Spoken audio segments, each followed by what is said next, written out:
everyone. Good evening. Thank you all for joining us on this very snowy, cold evening. We absolutely appreciate all of you coming out. The time is 7:05, and I'd like to officially call this meeting to order. Roll call, please. Okay, Simmons. Present. Nelson. Here. Briggs. Here. Paredes. Here. Huckabee. Here. Ford. Here, and a quorum is present. The first item on the agenda, student council members.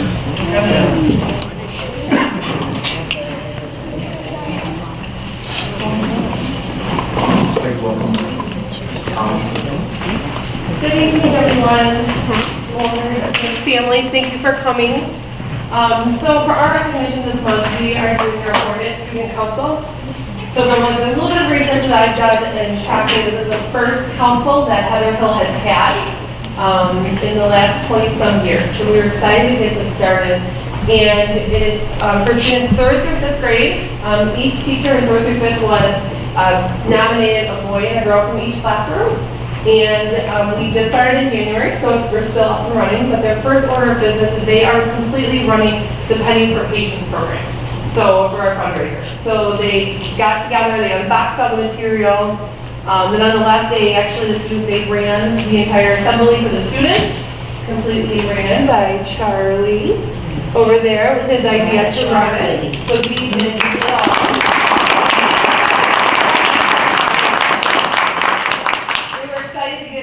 costume, and they did some skips, and they put it all together, and it was great. They did a really good job. So I just wanted to take a minute to recognize how eager they were. Miss Fiore, she has volunteered to be our teacher representative to help run it. So she's been meeting with them during lunch.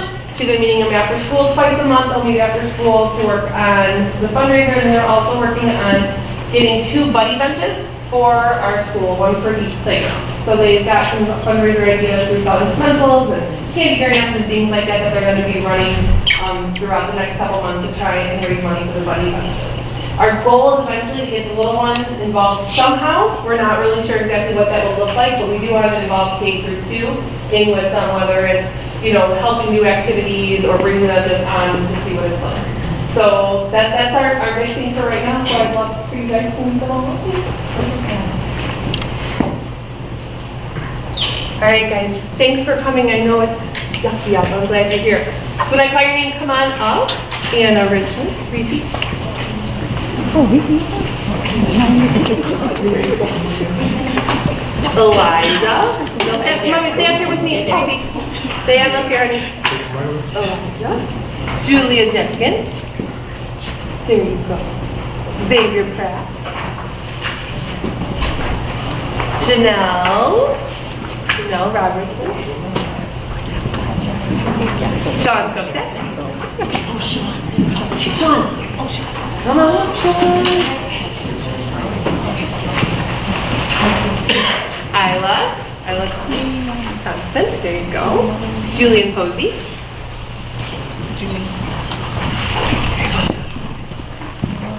Kirk McLaurin. Also in our spelling bee this year. Sinai McBride. Charlie Geringer. Jaden Hudson. Brooklyn Clinton. And Matthew Zender. And then Miss Fiore. Thank you.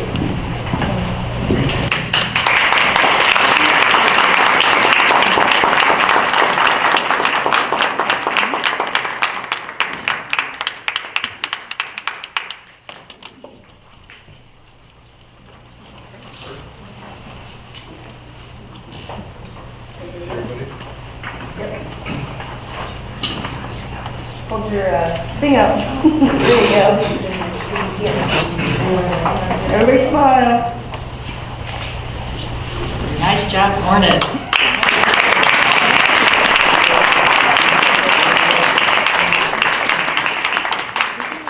Mom's good? Yep. Okay, all right, appreciate it, everyone.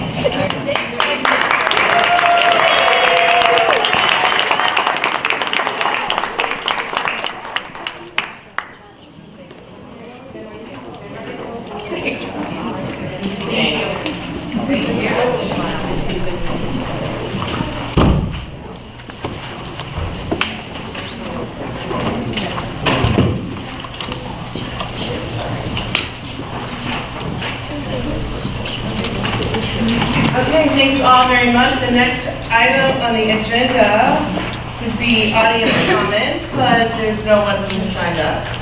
So, anybody? Okay. So you may have noticed we've moved some things on the agenda. We typically have exec session towards the end, but we are having exec session early in the meeting. So I need a motion, please, to move to executive session to discuss matters relating to personnel 5 ILCS 120-2. And the motion, please. So moved. In a second. Second. Roll call. Okay, Nelson? Yes. Huckabee? Yes. Simmons? Yes. Briggs? Yes. Paredes? Yes. Ford? Yes. And motion approved.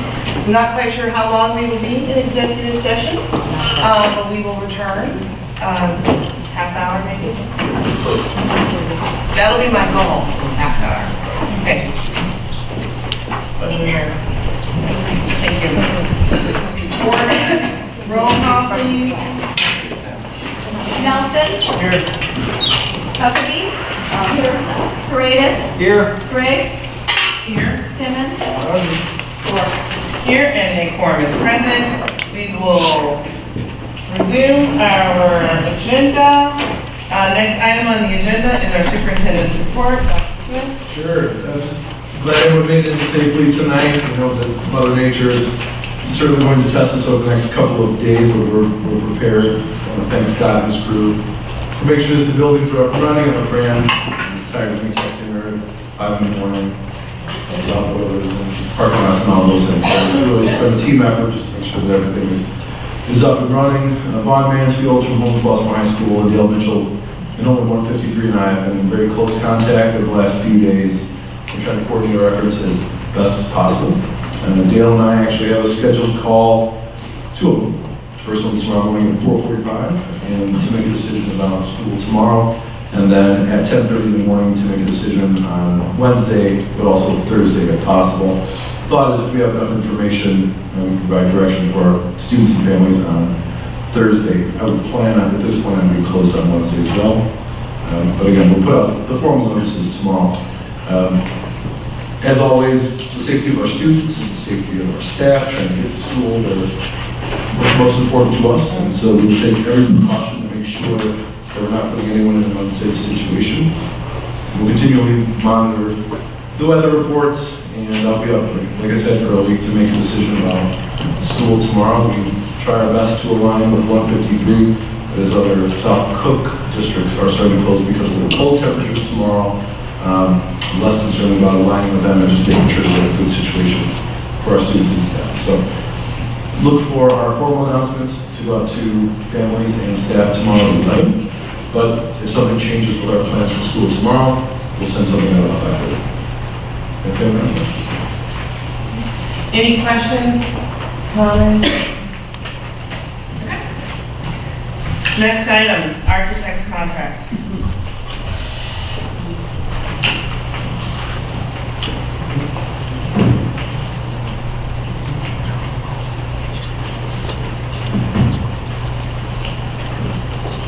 Okay, so we have,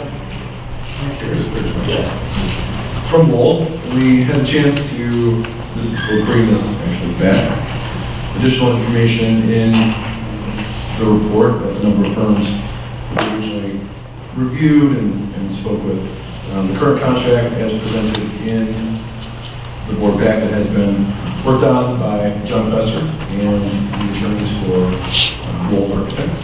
So Mike is here in case there are any specific questions for him.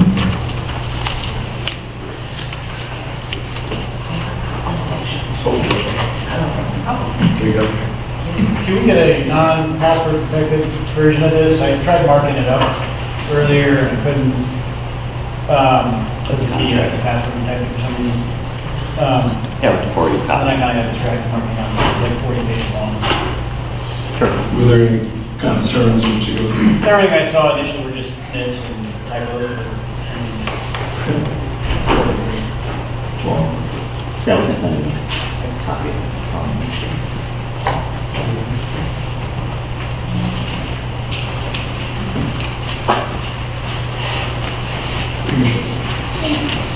Yeah, again, I think one of the strengths of Mold and the firm has presented is just the comprehensive nature, their ability to help us with long-term planning. I think one thing we talked about in a few items is our calendar for next year and what that's going to mean and why we're able to make some changes to it moving forward. And Mike certainly has experience helping districts not only in long-term planning, but also in the facilitation of forums and those conversations to really help us get to the crux of what we're trying to do, whether it's construction or maintenance, those sorts of things. So, the question is a good thing. We'll get Cam the contract, and then if everything goes great, we'll bring it back on the 11th for approval. Just remind me, is there a community engagement component to your work? Yes, as far as the users of the building, yeah, that's part of our process. We certainly believe that the users' input is critical. Knowing how the building works, the activities that take place, your curriculum, how you want to teach children, how you want to teach. So yeah, we believe that's critical. And how have you engaged the community in the process in the past?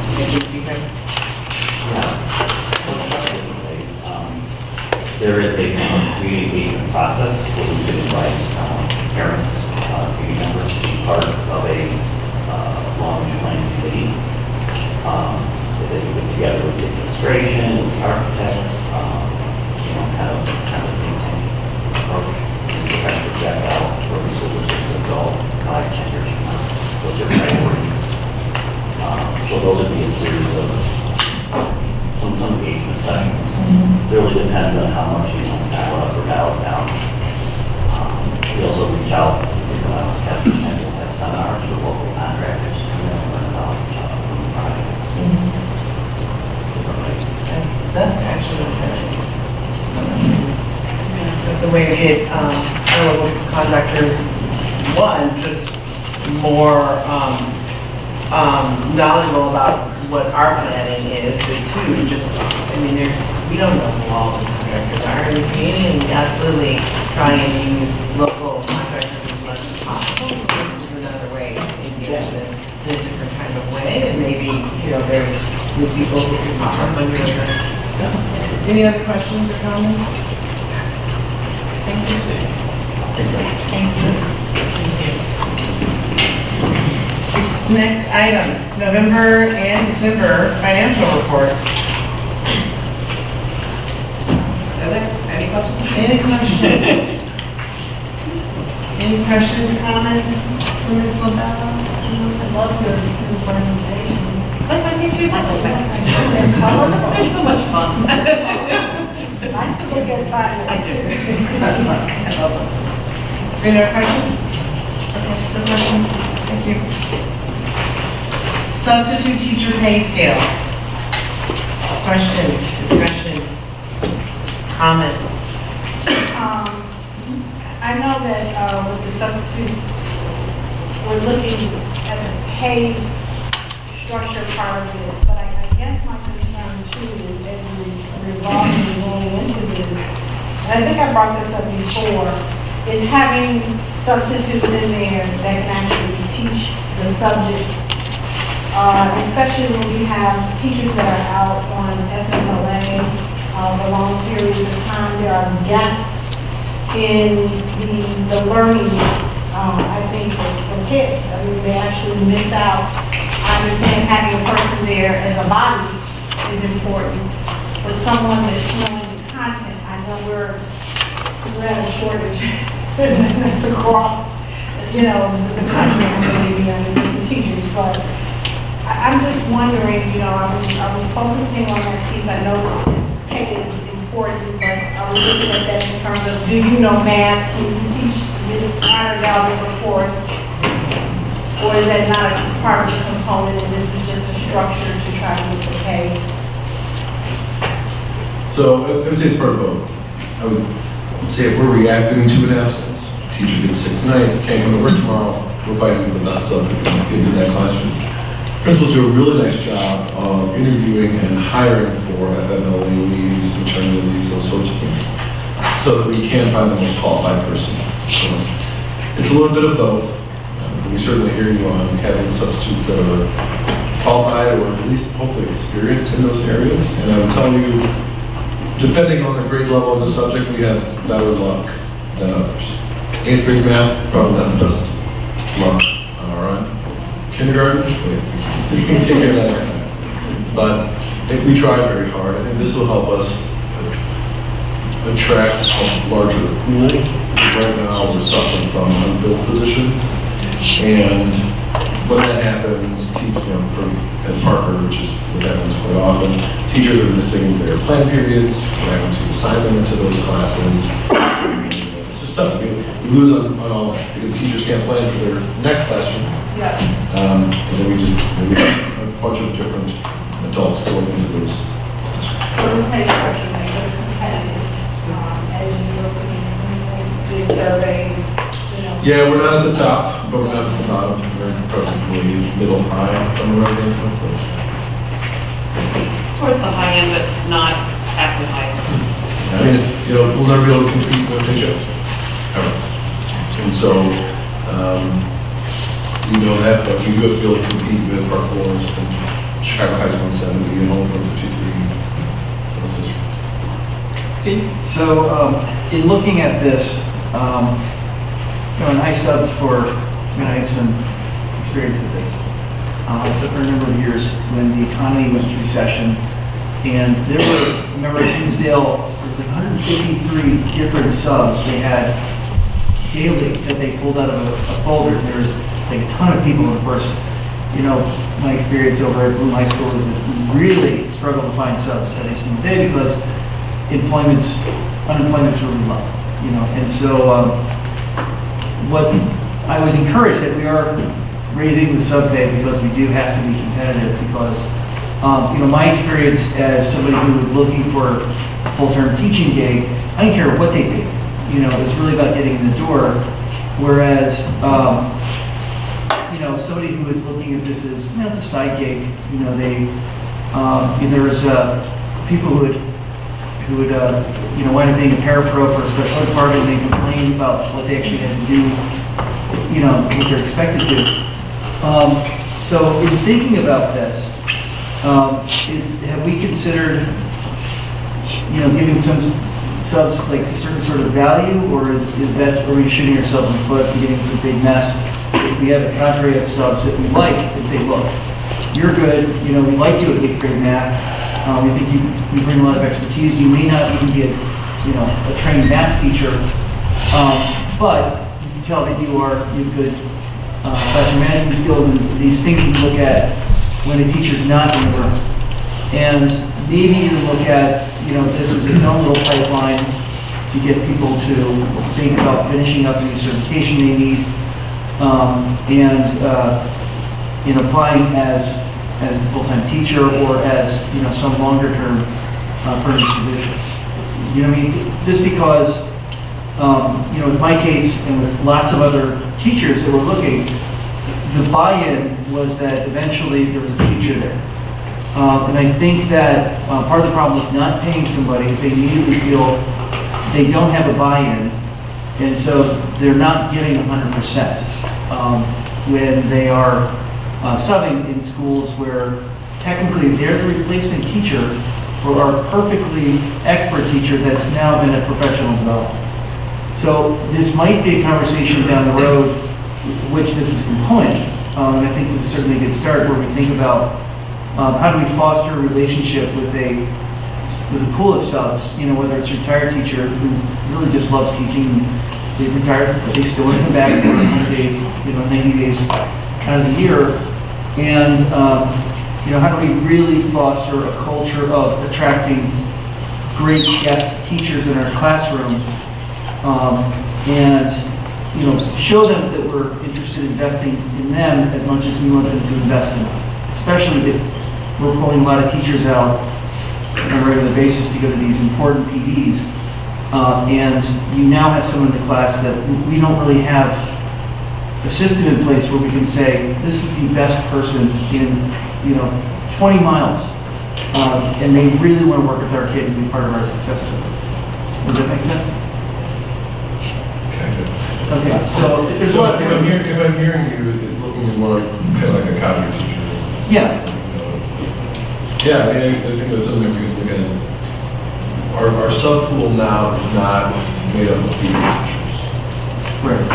So I think that's part of But the is that even challenge. realistic for your sub-pool to be made up of future teachers? I mean, I imagine you could have some, but I think, but I would hate for us to think that that's our goal, because I just don't know if that's, I mean, I think if you look at the profile of, people who typically are in a substitute teacher pool, I mean, they run the gamut, right? And so Right. they, a large percentage of them are not people who have any interest in being a full-time teacher. So I just don't want us to lead with the expectation of this is how we create a pool of potential candidates, but we absolutely, when there's an opportunity to do so, we Just in absolutely. small ways, move toward a culture of subs that, hey, you're here because you're the best person. For a fact, I subbed at HF years ago, Dave Beeman said to me very clearly, we don't hire anybody to enter the building that we wouldn't think of hiring as a full-time teacher. And of course, that was 2008. So, there's a lot of teachers out there, that were looking for full-time gigs.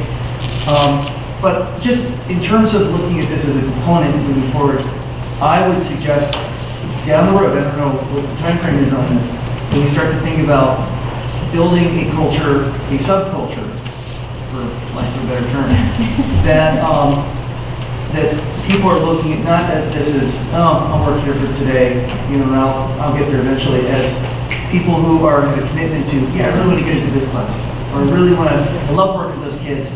I want to be a part of this. I want to take the training that the Capture Kids Hearts training.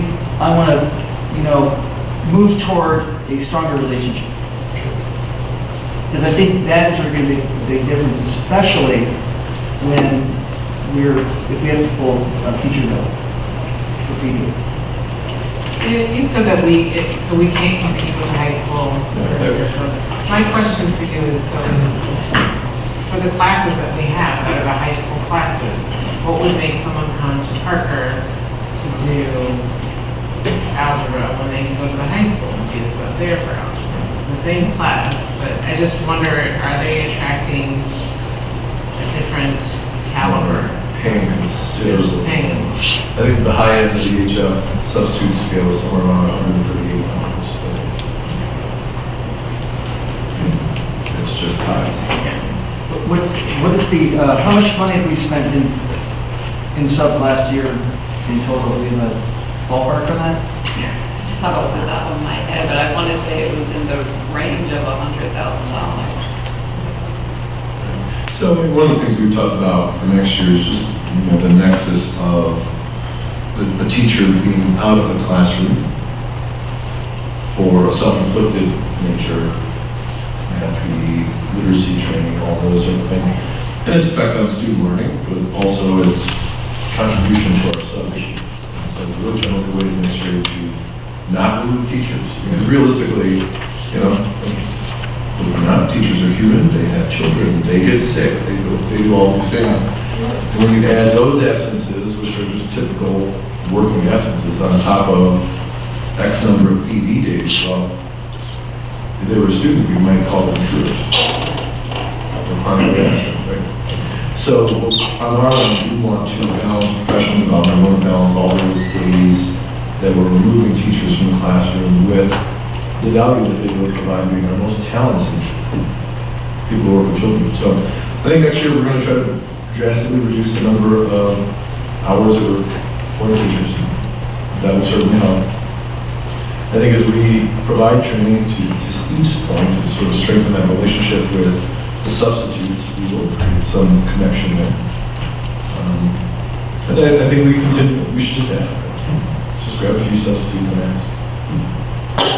You know, what's stopping you from coming here, 3 times a week as opposed to just once? You know, Could have done some survey possibly. Yeah, absolutely, Or yeah. would get them to come more, or? Yeah, we do.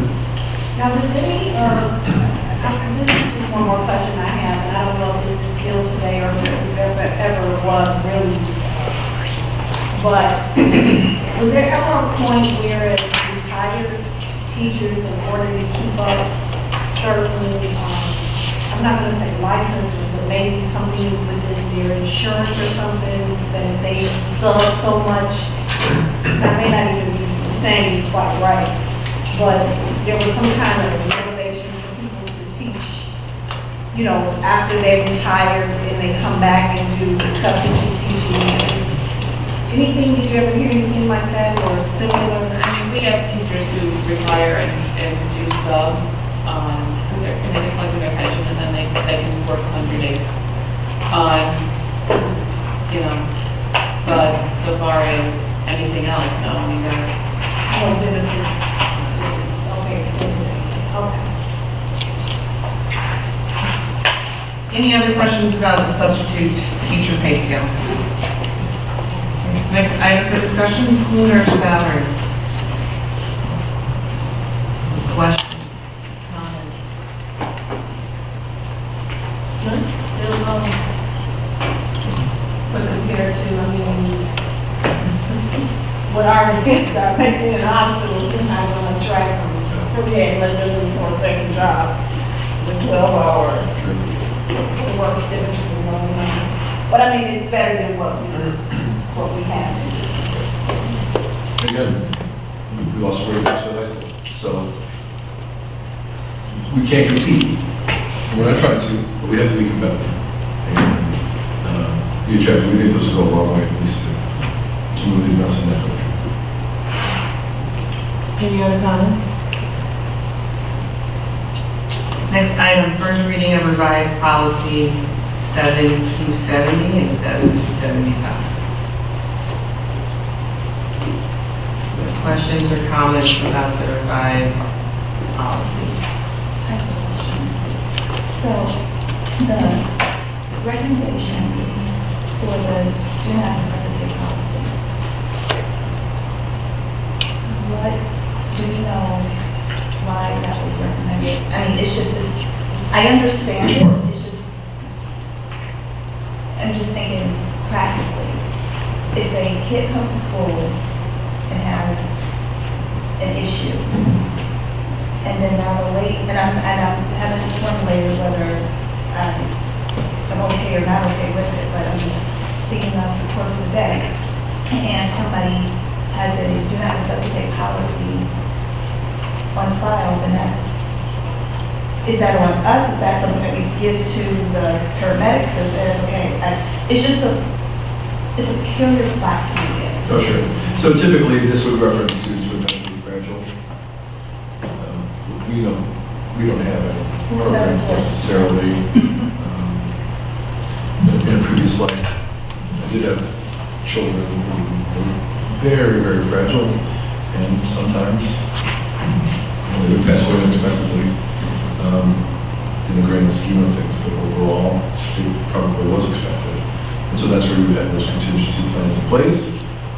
So realistically, a student with the do not resuscitate order would be ill, very ill. And it would be something that you could anticipate in theory. And in that case, there's a multidisciplinary team, the nurse and the principal, and Kathy Cannell, who's excellent just organizing all that medical information, and other practitioners in the district for sure would know and would keep tabs on that student, and in case of an issue, and they would handle our process. And on our end, we have to look at what those administrative procedures would be around that. We included 2 additions, one on the multidisciplinary team coming together and working on it, but also monitoring that plan moving forward and determining what the appropriate schedule would be.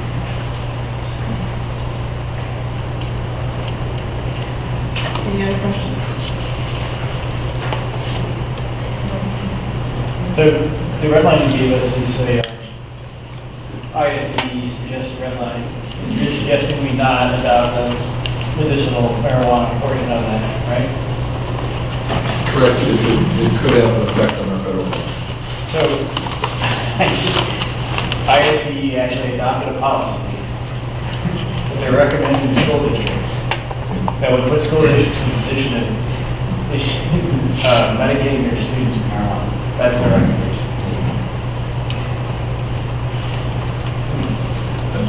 I'm either way on the recommendation from that aspect.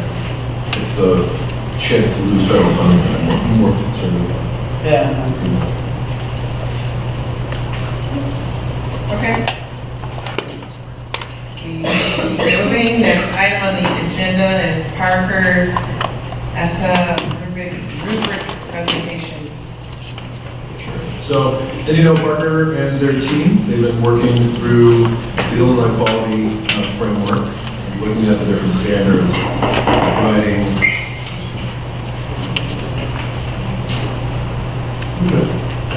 providing rankings for each different standard. The next step, and this again, this is all in draft form. The next step is to continue to refine this.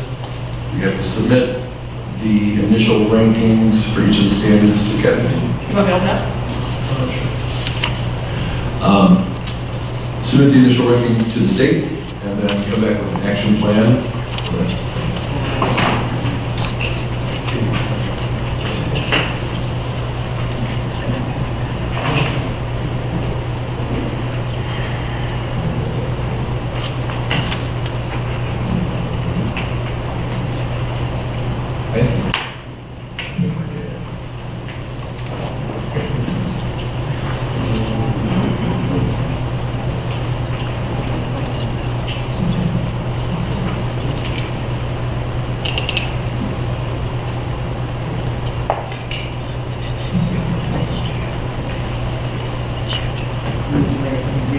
No. So, the building leadership team has been working over the last, couple of months, going through each of the different areas, trying to identify different pieces of evidence to support a particular rating whether it's accomplished or emerging or even exemplary. So we've gone through the standards. Annabelle and I have worked with Fred and his team to look at a number of different pieces. We know that there's some additions that we want to make, but ultimately this will go into the action plans that will come back to the board for discussion and approval next month. Any other pieces?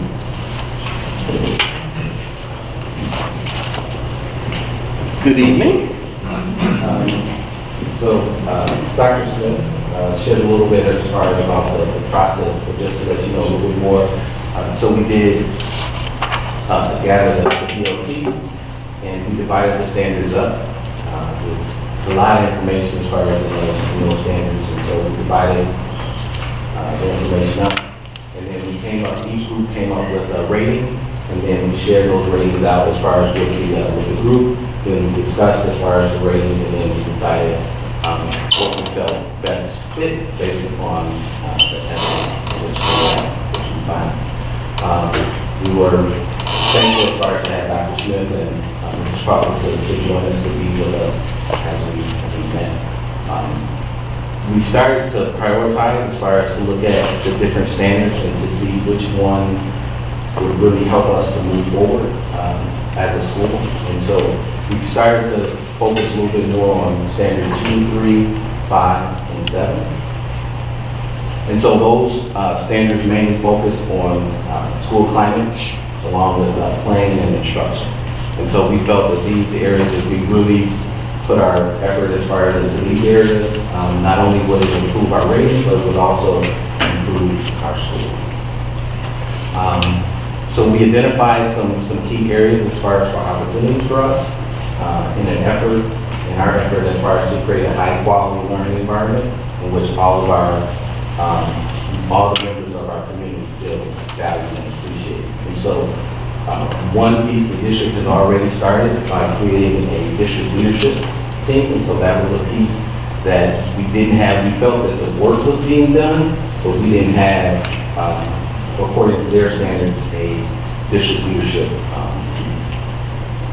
We want to maximize our instruction time. We want to start, we also started to develop common assessments. And so working with our math coaches, seeing that as a need, and that's very important because as we move forward in our planning, that will be essential for us. And so also creating processes and frameworks for our teachers, not only to plan together, but have time to analyze student data, and actually be able to watch each other teach and provide each other feedback. We feel that this is crucial in our growing as we improve our instruction. And so those common assessments are essential because then that gives us data to be able to analyze instead of just looking at math and part-based. We also looked at kind of best practices and looking at schools that do well in certain areas that we struggle and being able to partner up as far as with the school to be able to share resources, to be able to help us. Also, seeing the need as far as to focus on culturally relevant teaching, and working as far as to develop our staff and student leadership. And also going through the process, and even the work that we were doing before this, was we recognized that PARCC is a different test than math. And so a big piece is math, it's not time. And so even trying to develop some test taking skills as far as with our students. And so if the students are used to not having time to test, and then you're put into this pressure at this one time as far as to do well on the time test.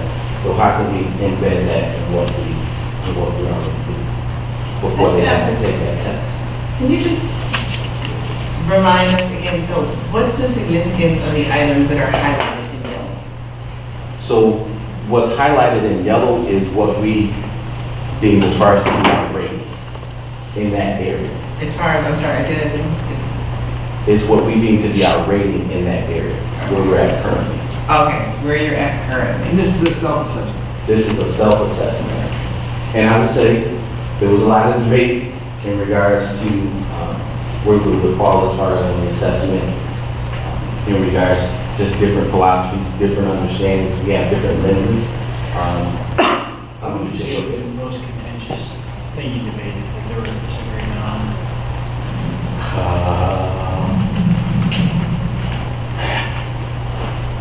Or one of them? I think a lot was just about philosophy.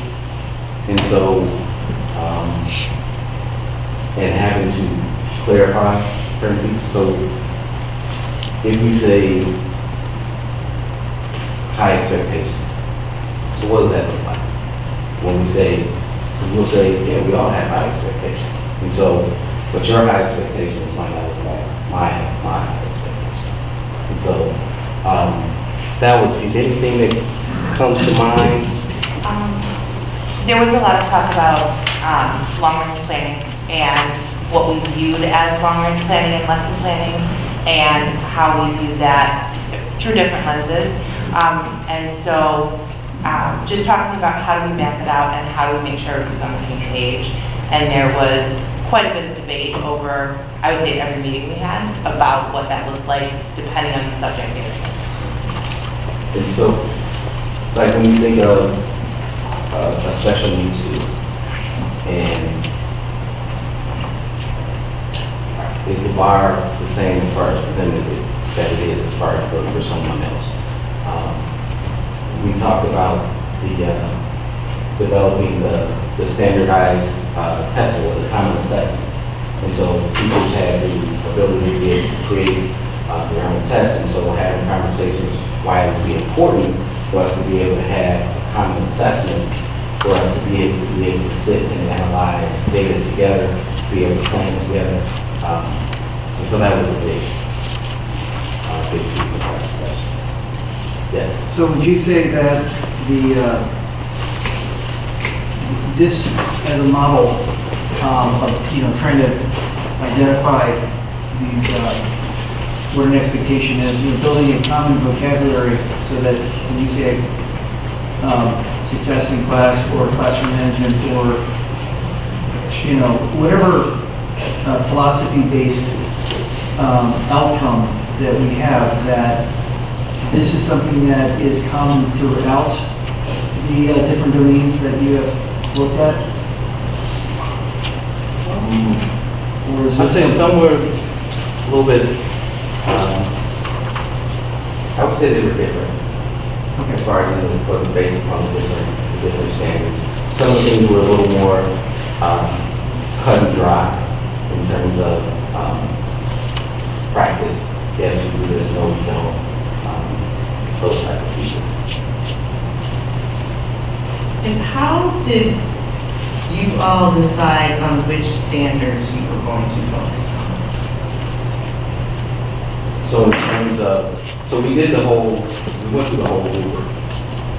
Okay. For some reason, I thought when you started, you said that you were going to focus there. You named, I Yes. think, 3 standards that you were going to. Right, so standard 2, 3, 5, and 7, which is a majority of the standards, but what as the school we can have the most impact would be, which would impact instruction. And so we feel school climate is very important to make sure that all our students' needs are met and they're in a safe and comfortable environment, and then that prepares them to be able to. So that's important, but also having those frames and structures as far as to improve our planning and our instruction. And to Fred's point, for example, standard 4 is basically on superintendent and school board governance. So there are some intersections of the building, but That's all. That's very fantastic.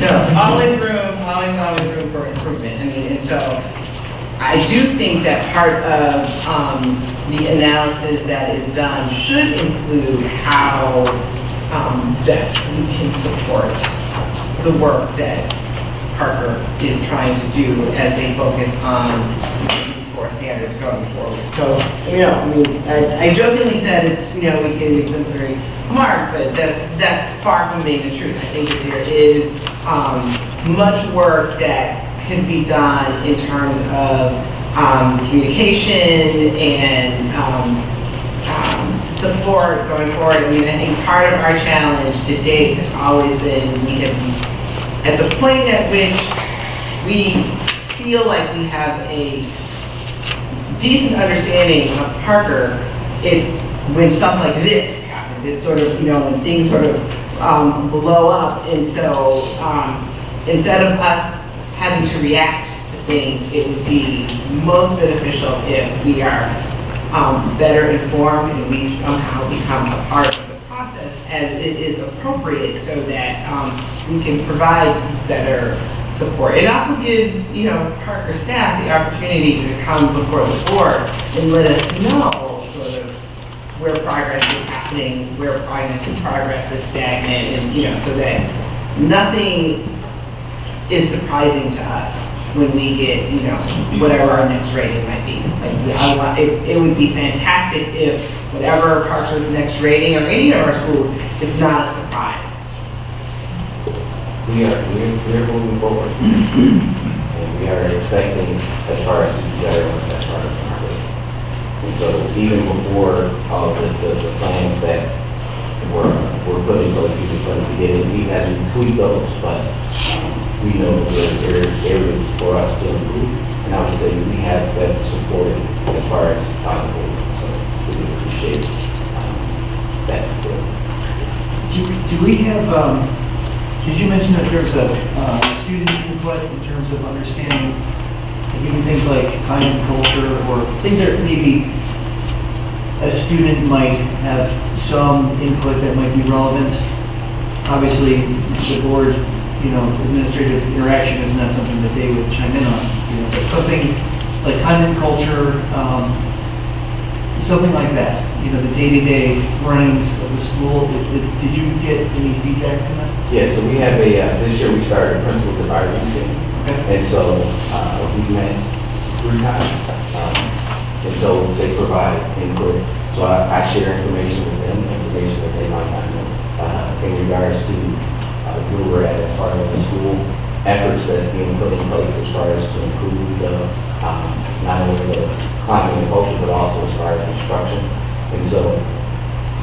them, they share with me. We make changes. I would like to say, I would like to implement some more of their strategies, some more of the things in which they would like to do. For some of them, just not as easy as you would think someone like this should come up with. So one idea is cell phones in the country. No, we're not looking at cell phones in the country. So, but it's a great group of kids. We had an open and honest dialogue, and it's been very beneficial for me to be able to hear their voice.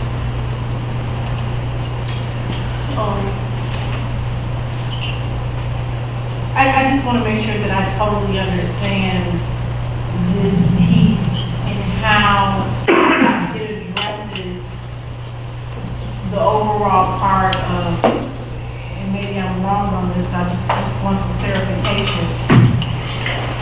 The Illinois report card. We're underperforming in 2 areas. So I mean, I get everything that you're saying, but does this take care of our students? You know, we had 4 students, if I recall correctly, when I go over the data in my mind, for IEP that met standards. So that was a piece of this Illinois report card. Plus, I know we had the, which I hate the term, I really hate the term low income. But that's a whole other subject, and that comes from the state and federal and blah. But does this address that piece with IEP as well? So we're going to use one framework to reach across. So is there a consistency that we're looking at? I'm just help me connect. I'm having a little bit of a So I think part of the work here is the structure and the way those conversations happen. The real culprit at Harvard is growth. Students making the appropriate amount of growth from point A to point B, whether they were a general kid, special education student who was identified as low income, you name it. But even overall, just the average amount of growth that they make. And so when we look at that, to Fred's point, it's curriculum, instruction, and assessment. It's conversations around student data, it's effective planning, it's effective department organization, so they can really get to know kids and plan for them effectively. So those large rocks handle a number of the different pieces, or whoever you are as a student, whatever your profile is. And then I think the real work, to your point, Merle, comes in when we're having those conversations with our special education department. Low income is every teacher in that building, so there's no separating that. That's everybody. yes. But it's putting the structures in place so that good instruction happens for every student. And then the effective laser-like reviews. Are we using the right materials? Are we having high expectations consistently, regardless of who you are? Are we doing all of those different things to make sure that every kid has an opportunity to be successful in our building, regardless of who you are, but specifically to our ESSA rating? What are we going to do about those particular areas? We can't take our eye off the ball when it comes to the whole school, because that would be next, and also another group also. So it's really about continuous improvement with a true focus on those particular areas, but we want to make sure that everything is moving forward as the building. For every learner, no matter what their track is. Regardless. So this plan fits it all. Everyone. Okay. But is there any action items on here that the board can help with, that you need help with the board on? We're not done as far as with all the different actions in which we want to do. I think a lot of these here are pieces that we can put in place. So I see one of your items here is developing a mission and vision statement. I think everyone knows I hate. You love that. But when I see that, it's, I mean, So you tell me that are we unclear as to what the vision, it sounds to me like there is like not agreement about what the mission or vision of the school is, and can we do anything to support or help that? So one of the things, and to your other question as far as a debate that we had, so there's nothing we can pull from to say this is Parker's vision, mission. And so they talk about alignment as far as to the district mission. So we feel that all the things that we're doing, all the things that we are planning to do, and that we're in the process of doing, aligns as far as with the district vision. But we can't pull this document to say this is our vision. And so we do feel that it's important as far as to have it, because it's something that will again guide our work. And so everyone's clear as far as on the focus of the vision and the mission. You have, also in your action plan, you have diversity training for staff and students and implementation of culturally relevant practices. The last one, I'm not really sure. What do you have in mind when you say you're going to implement culturally relevant practices? So culturally relevant practices have been identified as strategies that have helped African American students to succeed as far as in school. So making sure that our staff is trained as far as on those should have an impact as far as on the achievement of our African American students and Hispanics as well. Okay. Can you give me an example though? I mean, if there's some practice out there that helps a large chunk of our students, right? Sort of makes out this question, why parents are doing it, right? So, I'm just curious what there is out there that you guys have in mind. So there's a number of different strategies as far as included as far as what we within that. Really making a priority as far as home and school, connection, understanding. One of the big pieces I would say is helping students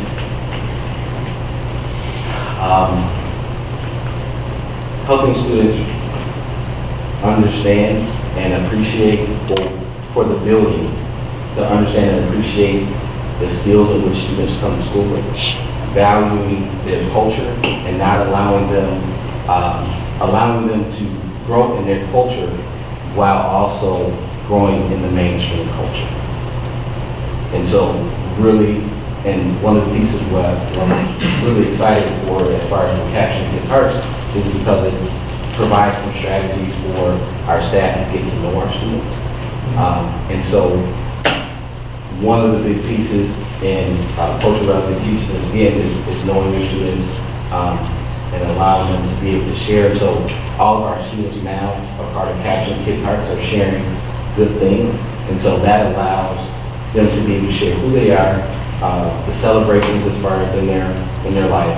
But that's just one aspect of it.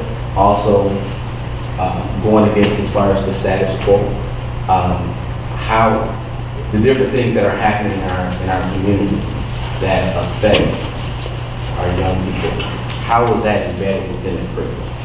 And so the things in which they're struggling with, the things in which they're dealing with, how does school help? How far along or how well should we implement Capturing Kids' Hearts? We're about a little more than half a semester into it. Going well, what to be done. I see that a lot of Capturing Kids' Hearts stuff in the action plan column would suggest to me that we have decided we have work. We did. So I would say we started out great. We took a downfall as far as being consistent in certain things. We had the opportunity to do training and develop our process champion team as far as to further the work. And so that work is picking up as far as getting more people back focused. And so we got a better understanding of implementation. And to be honest, we had to have conversations about expectations. And so, yes, this is, it's not, we had this training, we tried it, we're leaving it. No, this is the work that we're doing. And so I think the teachers have seen the value in it, but we all need that little push at times as far as to keep going. But really focusing on why is it important to do these things. It's, you know, when you learn something new, you might try it for a while, but you know, it takes so long to develop it, to make it to become a habit. And so we're in that process. But our hope is that we're able to communicate effectively enough as far as to the staff, just the importance of it. And it's not just going through the motions. This is what's best as far as for the kids. What percentage do you say are implementing capturing kids' hearts with fidelity? I would say different teachers are at different places with different aspects of it. So we have some teachers, you'll see them at the door, every day they're greeting. They're greeting them as they come in. And so they're using the 4 questions. They're using the T sign. And so that's our lift, is to make sure that all the different pieces are being used consistently as far as throughout the day. I'm sorry, I can't give you like a number, but one of the big pieces going into our training that we all felt that we were struggling with is our launch.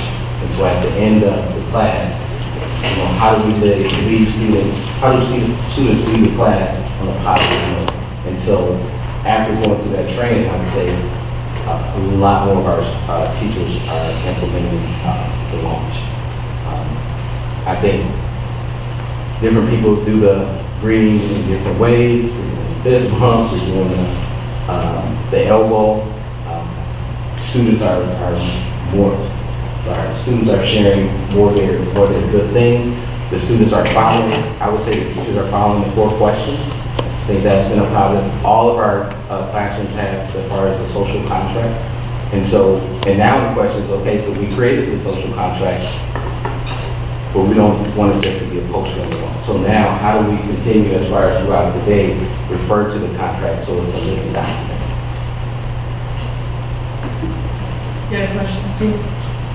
No, it just, maybe you can, either dismiss or verify this. It sounds like we're moving away from the honeymoon stage and moving into the long-term relationship building phase, which whenever you go through any transition where the excitement of a new program, kind of plateaus a little bit, we're now moving this along through our daily routine that hopefully we're working to make sure we're all still on board with, so that it's embedded in our culture, not just laying on top. Do you see that's correct? Yes.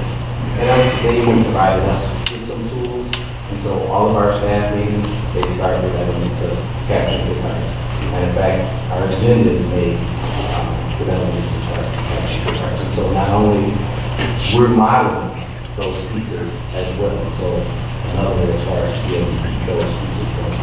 I just want to add that I've had my ears to the ground the last 6 months on this, and parents have been very critical about the kind of programs. Have said to me that they have recognized that we're not there yet, but there's a definite progress towards improvement, and we're definitely headed in the right direction. So I think great job, and I really appreciate that everyone at Parker and the district has done with it. And I think that again, one of the challenges is going to be to maintain that, and I think that goes back to the piece where you mentioned we're trying to build or have one vision so that our philosophy looks vaguely the same, at least in the same direction, not all over the place in terms of what success looks like. What does a kid who graduates from Parker, what is that kid, how can we describe it in a way that's consistent with our values, our goals, our mission and vision, and also in what has shown to be successful moving to HF or, wherever they go. I want to just make sure I understand the process. And I know this is not complete. So when this is complete, anything that's in the ineffective or emerging category will have an action plan tied to it? Is that the idea? That there'll be evidence, but then there'll also be, here's the action that's gonna take place to move the item from emerging to accomplished, is that right? Yeah. Okay. So we won't have an action for Right. everything, but for the category. Yeah, okay. So, just another clarifying question. Or maybe it's a comment from what comes out. I think. So with standards 3 and 5, so the items that are highlighted in yellow are your self-assessment. Right? And so in standards 3 and 5, there are a significant amount of accomplished and exemplary as your self-assessment in whatever the categories are. So I'm curious as to, so what do you do with that? Because does it indicate that, especially since it's on a standard that you want to highlight, if you have so many where your self-assessment says if you've already accomplished it, or if you've done it extremely well, so what do you do with that? You know, where do you go? You know, administrative leadership, it's either most, accomplished or exemplary, district and school level teaching, accomplished, same thing for teacher leadership, standard 5, similar self-assessments, so I'm just interested in, how do you then, how do you process that, and then how did you guys then come up with what your action plan is going to be if there's a consensus around so many of these items that you've already either accomplished or you have more than accomplished? Some of the pieces,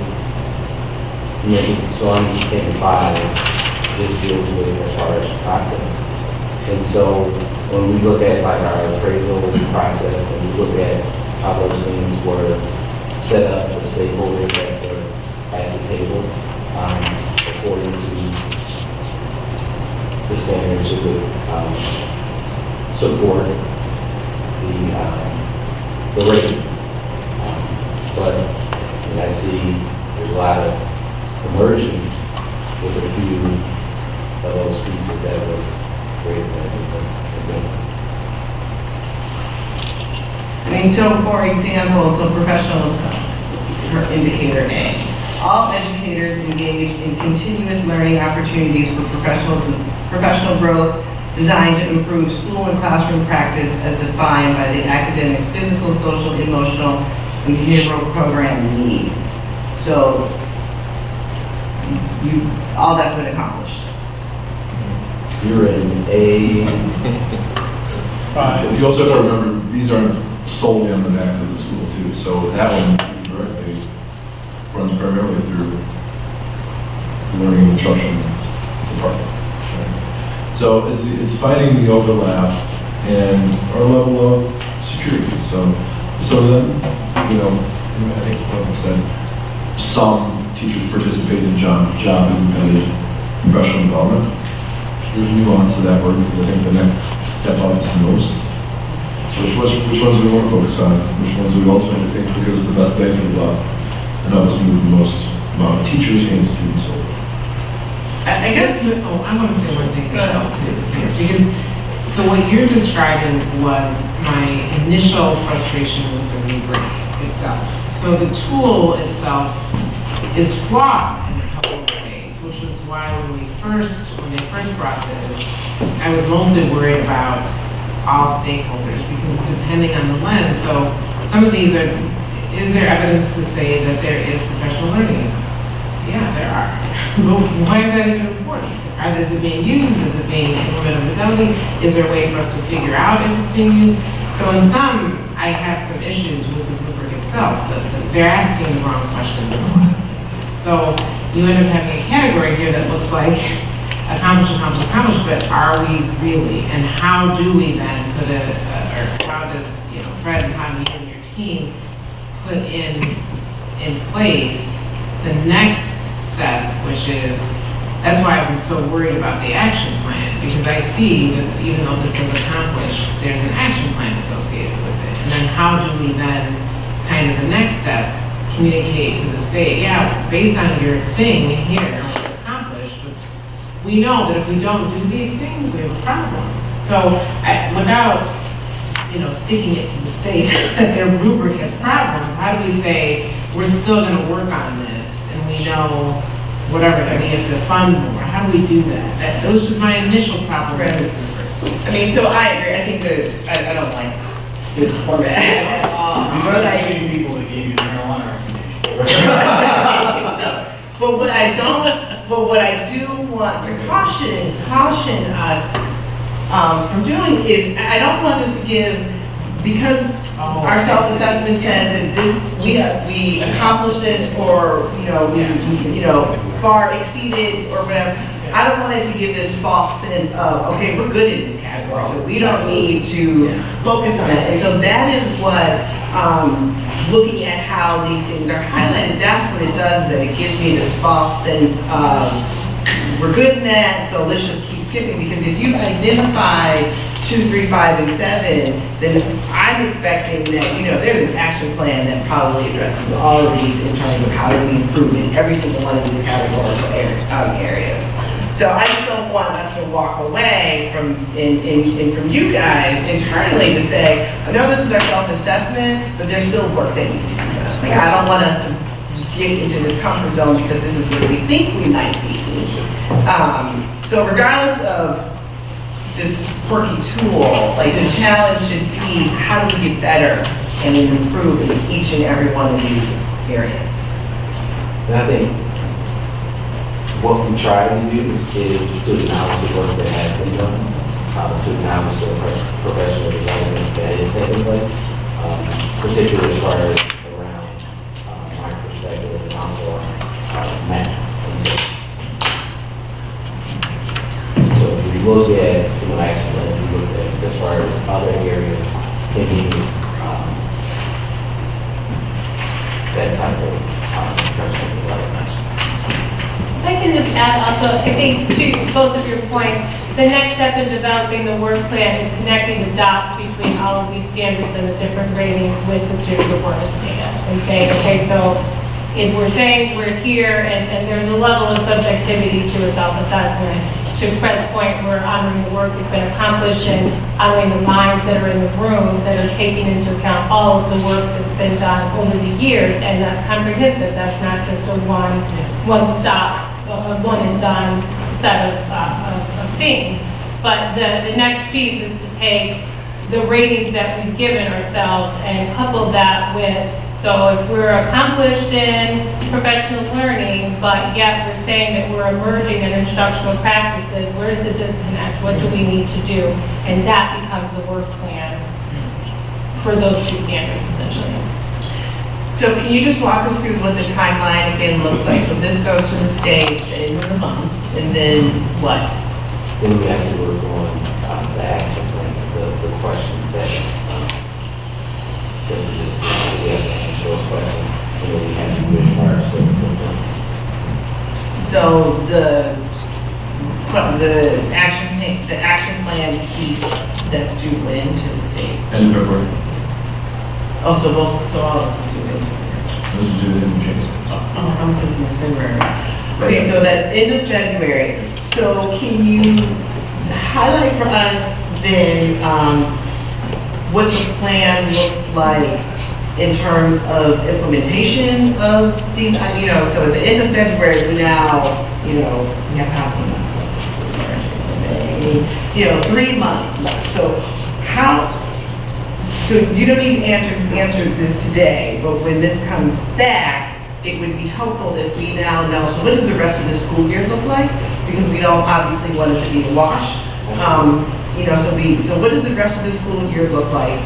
What pieces of this would impact school improvement plans now? And then what will you do differently in your SIP plans for next year? So I know that's a lot, so I'm not expecting you to answer any of that right now, but it would be helpful if we know what's the strategy in terms of implementation for the rest of the school year for our awesome partners, students and teachers. As well as anything else that needs to be funded this year. Like if there's anything here that says we absolutely need this, whatever, if we can get that back. Yeah, we'll be we'll come back with that to, some tutoring support too. And the other thing we're short on is time, right? Any substantial changes to make a school district require time because it's people who are threatening to change. And we don't have any more than 2 days until left. And so any time with staff, it's plan time, staff meetings, those sorts of things. So we should be precise with the steps that we want to take for those people. Any more questions or comments on the rubric presentation? I just have one. I just want to make sure I understand. So it was it just you and your priority? Everybody contributed to this piece in terms of special education curriculum. Yes. Yes. All the members of our building leadership team, which does comprise of special education. Okay. So is there a different strategy for our special ed students, or is it just one strategy for each of these categories? And the assumption is that that strategy will support our special ed students in the way they need to be supported as well. I mean, given that that was an area that we were being, will there be things that we can point to specifically where we say, yes, this is a target specifically for improving our special ed students in this area or that area? Yes. So what I will say, even with our school improvement plan, so we're looking at all our students below 40%. That includes our special ed students. And so making sure that they're in the right interventions. We're doing more coaching. So there's a lot of different pieces. Again, having those high expectations. So at the end of the day, all of our students are taking the test, and it's at grade level standard. And so making sure that we're exposing our students as far as to that material and then scaffolding our instruction to be able to help them to be able to understand. So we would like to say just the honor and work that our teachers have been doing. We looked at the PARCC data, and so all of our teachers have developed plans. We looked at the data, we looked the deep dive as far as into our curriculum to see the areas of deficit and how we can address those pieces. So those will be shared, that information as far as the fire plan will be shared, but that work already started. So again, our teachers are doing that. Next item. Oh, I'm sorry, Steve. I don't mind, I'll make this quick. So I've said this over and over again as just as a pragmatic concern that, sometimes kids you get tired of taking tests. And my experience is, watching kids very closely, and actually working with special ed populations that I've had to make sure that they don't, spend 10 minutes and then check out because they've gone through and pressed, all the pretty buttons. Feedback I've heard even from kids, Group Bloom, company partner, is that brothers and sisters, they didn't feel like really applying themselves for this because they couldn't see that value. And this might even tie into the idea that, cultural relevancy where you are connecting the value that the kid has, whoever they are. And you are making it meaningful to them in some way where they recognize that it's not just a test, it's a reflection of our school, and it impacts us, and it impacts them indirectly and the legacy that they leave to really do the best they can, and that we are really building that high expectation that they will try as hard as they can. Because my kids know, without any waffling on this, that when they take a test in this district, I expect really high results. Both of them, you know, my younger son, who has not done as great as the older son, you know, had a 43-point math jump in ELA, you know, which is terrific. But I made it very clear to him, and I kind of, you know, encouraged him at home. We looked at things that would be meaningful for him to do the best he can as well. So in the microcosm of White House, you know, I've made it clear, and I'm seeing that consistently. So I would hope that also, you know, as a community, we're making it clear, but certainly, you know, our locus of control in the school, that part of that climate and culture is that when you're doing an assessment, you are giving 100%, you check your work, and it is not just, you know, teaching to the test or test prep, but it is all the skills that go with that. It is the mindset of growth that I think that this, to some degree, kind of reflects, and the importance of it that they bring. I agree. And I would say that's been a part of our conversation, particularly as far as with the principal advisor that have you seen our school report card? And a lot of them have. And so having a conversation, do you think this represents Harvard? No, we can do better. And so using their leadership to be able to continue to promote that message. And again, we want to see growth. So before the students started taking the math test, that's our push. So we come in at different places, but our main objective is for all of our students to show up. Anything else, please? Thank you. Thank you. Thank you. So, ESSA, Illinois Empower Partner, Silver Strong. Our original conversation, we had discussed, we received money from the state to partner with a critical friend with a lot of expertise.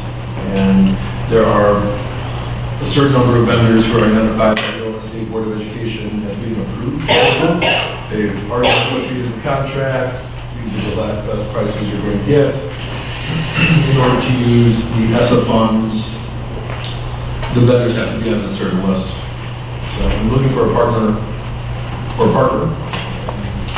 We reached out to Silver Strong, and we initially started with CEC.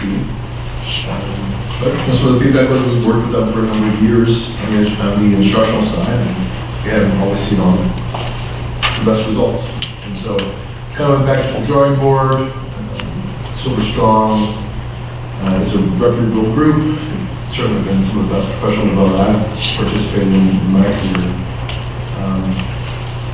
And this is the recommendation that we're moving forward as a partner for partner. So this is the company, the state's giving us money, and we have to hire somebody, and they're charging coincidentally exactly the same amount, right? Correct. And every vendor. And then they sent us these case studies proving that every school they go to, all the test scores match. Well, if you pay the 12 Yeah.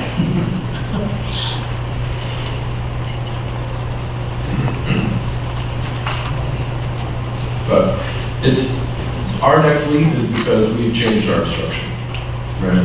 And we have the materials, we have the devices, we have all these different pieces.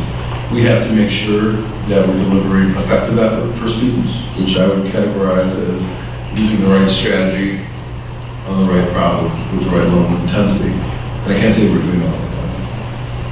And this group will help us get to that point, because students have to obviously use those strategies, but there are teachers that need to learn those as well and develop their toolbox so they can pick out what they're going to use with different children and to deliver those results. We have to move to a more differentiated experience for kids as opposed to a typical one for 725 students.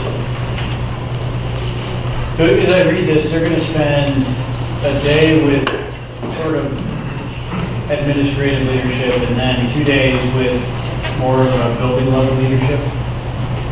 Yeah, so the first day would be sort of capturing or visiting the school with building leaders and seeing what are the issues. So trying to identify some problems of practice that then can become the basis for the professional development throughout the school year.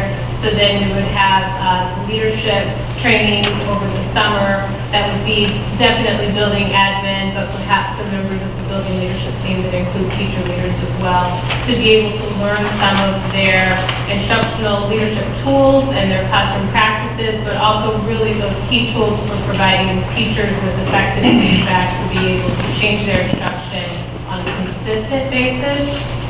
What we liked about this is that it felt like it had a closer touch to the classroom, and getting to that consistency piece is really key. And if you go back to the rubric, a lot of the things that were noted as challenges or opportunities for improvement at Parker speak to inconsistencies. So I'm doing it well, but I didn't realize everyone else wasn't doing the same thing. So, and that's an opportunity for us. And then throughout the school year, they would provide that same group of administrators and teacher leaders with coaching throughout the school year to be able to keep those habits and those teaching tools up.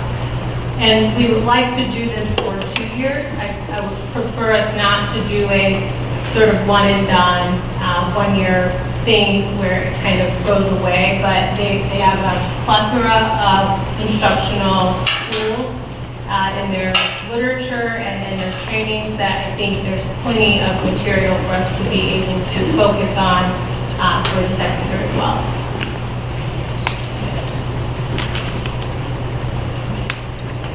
Any other questions?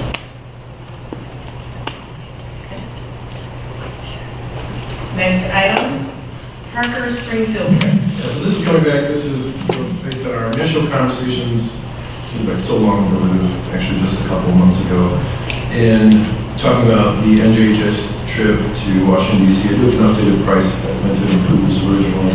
The number in the current report is for the coach buses. If we use Page Bus, we can drop that number by $13,000.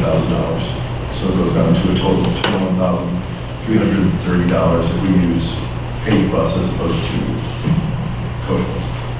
And this is a trip of how long? It's a day trip. So they leave in the morning, get home around 8:30. Yes. So coach buses provide bathrooms in most cases, correct? Yeah, this trip is Springfield with multiple stops once you get there. So, yeah. Joe's question is, is that 245 from here to get to Springfield? Yeah. How do we make sure we get to, this is a one-shot item of $35,000. So $100 per student sounds super reasonable, but it adds up, right? How do we make sure that we're getting the educational value out of it? Are we just showing up to museums and wandering around? I see like a vague agenda here, but I don't see actual, like, the thing you're suggesting that we're going to make sure your kids get every dollar, you get $35 worth of education value one day. If you're a quiz and you Some degree quiz, but I mean, I don't know how, with potentially hundreds of students, and how do we make sure it just doesn't turn into a more boring version of Six Flags?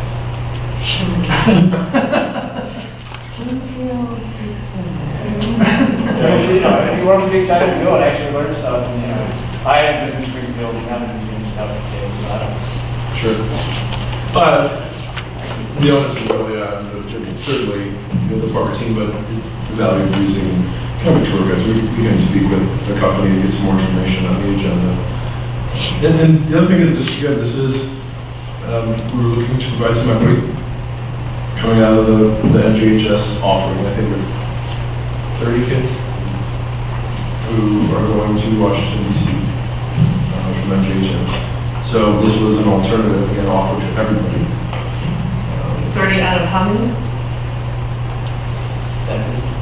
70? So,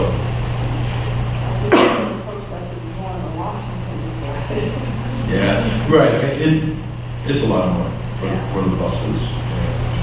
And when we send teams to state, we take the buses. So, So I have a question. Where did you come up with Springfield? How do you know to counter something? How do you know you want to go to Springfield? we don't. It's a reasonable, actually, well, that's not true. There were some conversations with parents about that being an alternative. But it was a day trip that's reasonable, that we could handle. They do residency for the second year, right? Who the eighth grade is Eighth grade social studies. Where's Tara King back? It's More line as far as the seventh grade. Seventh grade, they take the Constitution, correct? Yeah. The eighth grade's more like what, World War II? World War II, Yeah. yeah. All right, Thank you. Eighth grade, the curriculum connection here is, That's what I'm saying. It's kind of unreasonable for us to think that we're going to send kids and they're going to come back well-enlightened from a day trip. That's just not, they're going to walk around the museum and laugh and giggle, and then they're going to come home. Well, I think at some point you have to look at, they are kids. They are. I mean, it's, No, I just look for the dollar value. Like, so we want field trips, right? We talk about, we want kids to be excited about field trips. We want them to go to school. We want everyone to be out there doing education-related things. I guess I just feel like that's why I have one option in front of me. $35,000 for your kids. Okay. It's like it's a menu with one item on it, right? It seems awfully high. And the excitement level for Springfield, look, I think every kid lives in Illinois should go to Springfield, right? I mean, why wouldn't you? My parents dragged me there, let me outside the house, it's a funny story. The car broke down, and I had to push it, and then my dad was so happy I got started. And just... But anyways, yeah. So, but, I don't know, the excitement level for the students for this trip, maybe it's higher than I'm just guessing, right? But we want students, A, to be excited, and B, want to see them get some value out of it. And yeah, the kids are going to move around a little bit, but I'm just not sold that this is the way to get it done, given the price tag. but see here, the best part about this is it doesn't exist yet. So we wanted to come back to the board after the initial feedback with an option. Here's an option. We can not do this. We can earmark the funds and say, okay, we're actually going to put, instead of coming up with a Springfield trip, we'll give teachers X number of dollars per student and they can figure out what they want to do with their classes. I mean, there are a number of ways to accomplish it. It's just the scope of it. So I don't have a problem with someone, this is their class trip. And so that's. It's an additional trip. Oh, so Like that's- Great America still has to, all that stuff. Oh, okay, I thought that they had to choose their fun. No, it doesn't. So you What'd you say?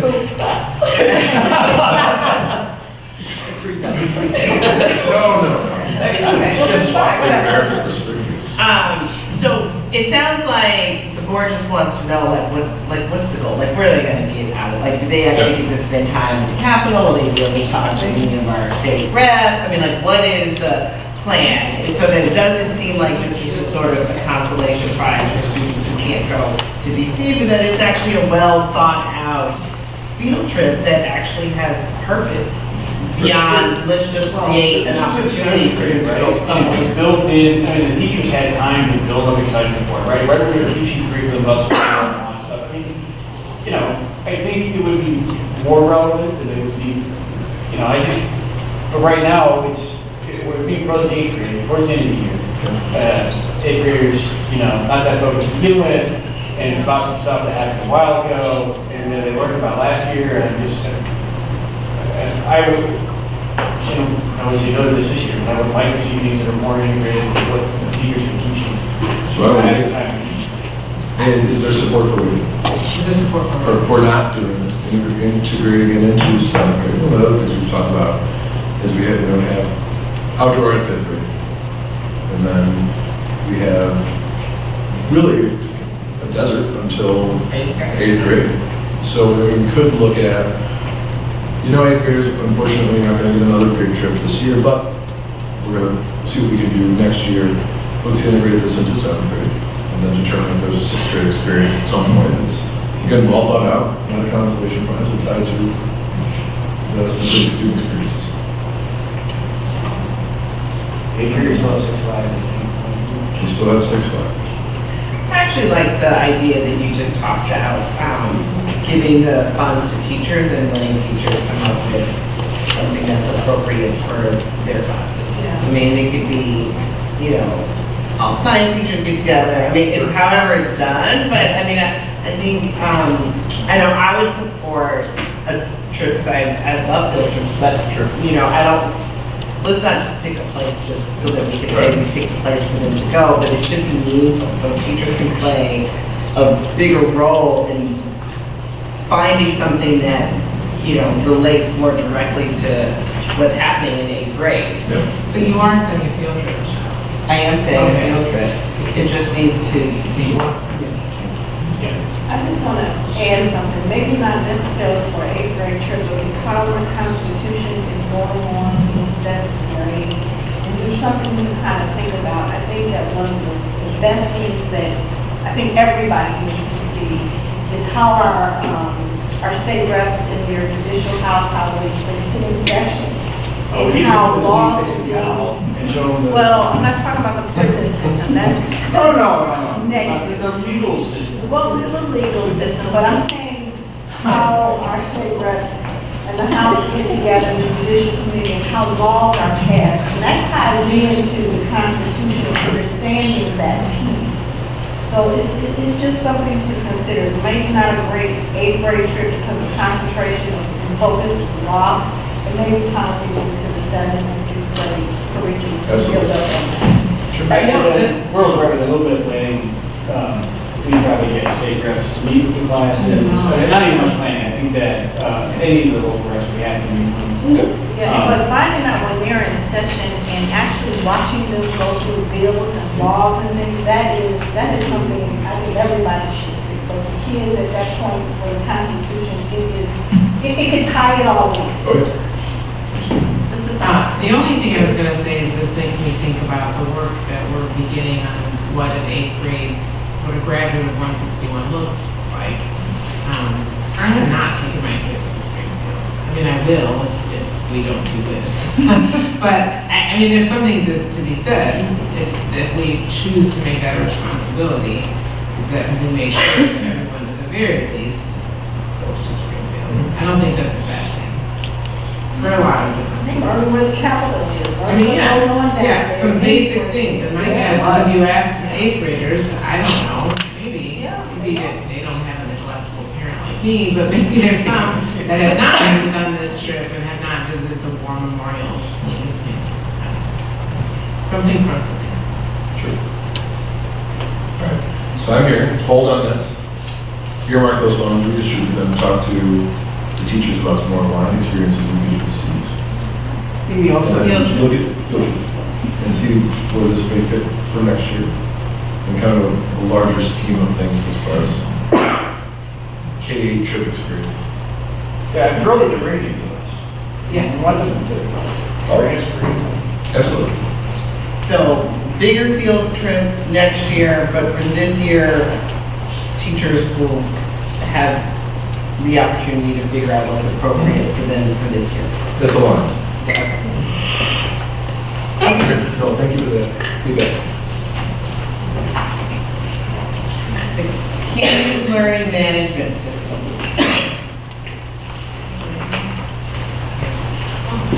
So this is actually really well timed, especially with all of our issues with, all of our issues with temperature, right? So we could close tomorrow, have an e-learning day, and not miss a day of attendance. We don't have the structure to do that. We don't have that central point of access for students, for teachers, for families.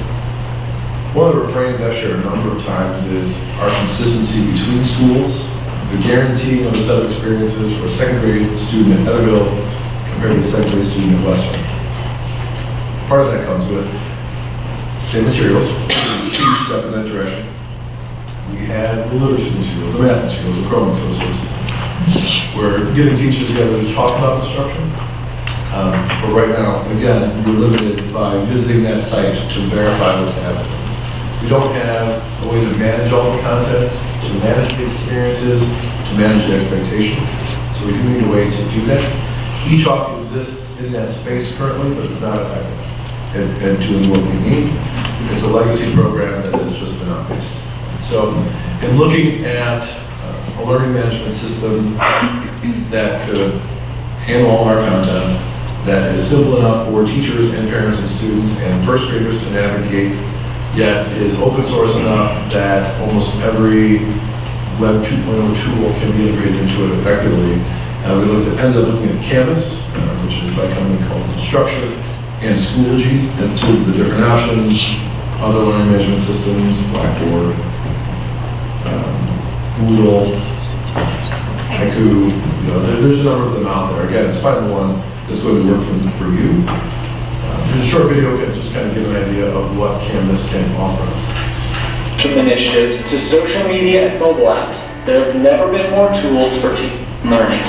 But how do you get all the cool classroom technology without all the complexity? The answer is Canvas, the learning management system that makes teaching and learning easier. Maybe you saw a new app at a conference, or you want to help your students collaborate more. With Canvas, you can integrate powerful digital tools into your classroom with just a few clicks. Record video anywhere in your courses with no uploading, rendering, or worrying about compatibility. It's just there, ready for students to access from any device. Change a due date or add a new assignment, and it automatically appears everywhere, so you only have to do things once. And with Canvas's fast and efficient magic marker tool, your real-time assessments of live student work can be recorded, linked to outcomes, and uploaded to your gradebook simultaneously. And for better student tracking and reporting, Canvas's features Common Core and state standards with rubrics and outcomes. The best part? SpeedGrader lets you view, grade, or annotate student work without ever downloading a file. Moving towards formative assessment, Canvas's Learning Mastery Gradebook gives you the option to monitor students' progress based on standard, not grades. The Learning Mastery for Students tab provides transparency. Students and parents can follow academic progress. Now, identifying students who need extra help and empowering them to take control of their own learning has never been easier. All of the other things you do, like taking attendance, creating seating charts, and managing your classroom, Canvas makes those easier too. And with customizable notifications, Canvas connects everyone, teachers, students, parents, administrators, in ways that are engaging and relevant for them. From kindergarten through high school, Canvas provides the platform and tools that make teaching and learning easier for the modern classroom. So again, the focus is on having that third grade literacy course that every third grade teacher downloads. It's curated over the course of a year so that at the end of the school year, you get a representative group of teachers that get together. This was our third grade literacy course, what worked, what didn't, what do we want to add, what do we want to delete. You can make those changes, and then you have a consistent process. So somebody retired, or we added a section of third grade, new teacher walks in the door, they download this section that contains the first day of school, the last day of school. They can add things certainly, but there's a baseline set of expectations that we've agreed to for every child. That's built backwards from that portion of a graduate. So the learning management system, again, transparency-wise, parents can log in, there's a drop-down. I have 3 kids, you're not logging in multiple places. You can see grades, you can see discussion items, you can see homework, you can see all of the different things that your child is doing over the course of the day. Teacher-wise, teachers can share materials across the district. There's the Canvas Commons. They can share information nationally. On the support on the backside, they are a tech company, which is what I appreciate. They're not a legacy literacy company that decided to get into the learning management space. They are a weird tech company. Don't know what other way to describe it. But if you come up with an idea, 9 times out of 10, that's going to happen. And you'll be talking to an engineer, helping them program it and making those changes for you. Very responsive on the back end, and student, certainly, and teacher support is very important for them. It's a good company, it's a really good product. This is our next step. Assuming we have approval to move forward with Canvas, we start building our math and our literacy coursework, K-8 in software. Had that ready to go for the start of school in 1920. What's the downside of this? I mean, it sounds fantastic. I mean, Well, we have to pay for it. What is the cost for each shot? We can drop each shot. Each shot is being dropped. We're on a 2-year contract with them. 25, Yeah, I think- 7, something like that. Yeah. Annual, Yeah. that's a year. So 12 a year, 12 a year for each shot? I think it was like 25. Yeah, it's just 25 annual. Annual. Really? What about Skyward? Does this replace No, Skyward? it integrates. So think of Skyward as our student information system. So, of course, catalogs, rosters, all those things will auto-populate from Skyward. The Skyward also does grades.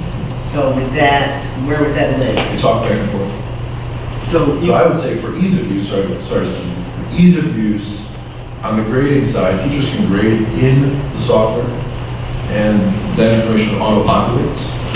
And then the key is to have a handshake between Canvas and Skyward for state reporting, for run report cards, all of those different things. The parents can log into the app and see the feedback on, the argumentative paper that the child didn't write, and they can see the specific gradings, but then when they send around a grade report, we probably run those through Skyward just as a format. Do we have the bandwidth, teacher level, tech support level, building level to implement this fall? We have teachers who still working on Captain Kids Hearts at Parker. Yeah. Right? It hasn't, we're going to roll out a whole new system for them to operate. When are they going to do the training on this? Are we able to do that? I think so. I would love to start training this summer, but the modeling and the expectations around the learning management system certainly don't take the place of auto instruction. But in my experience, any learning management system will take probably 1 to 3 years to implement. I have your early adopters who will take off and just run as fast as they can go. They'll model for their peers. We are taking a side step next year. We're implementing Capture Kids Hearts at the elementary level. That's a more organic implementation than at Parker. Being perfectly transparent. A lot of the expectations in Capturing Kids Hearts happen at the elementary level as a function of being an elementary teacher. It's normalizing vocabulary around the implementation. So we won't have as much pressure that they're learning a huge new curriculum. They will have to learn how to navigate different pieces of software. And that will take people time. We get that. But ultimately, it's worth it, and we can dedicate institute time, staff meeting time, school improvement time, depending on how that's structured, to help the teachers. So I just want to say, my wife is now on campus on 2 separate universities. So it's very intuitive, and the only thing is that because it can be modified, it can get messy kind of quick. Yep. So the standards and procedures aren't it'll get messy really quickly, but I'm certain that you will make sure that doesn't happen. But as a management tool,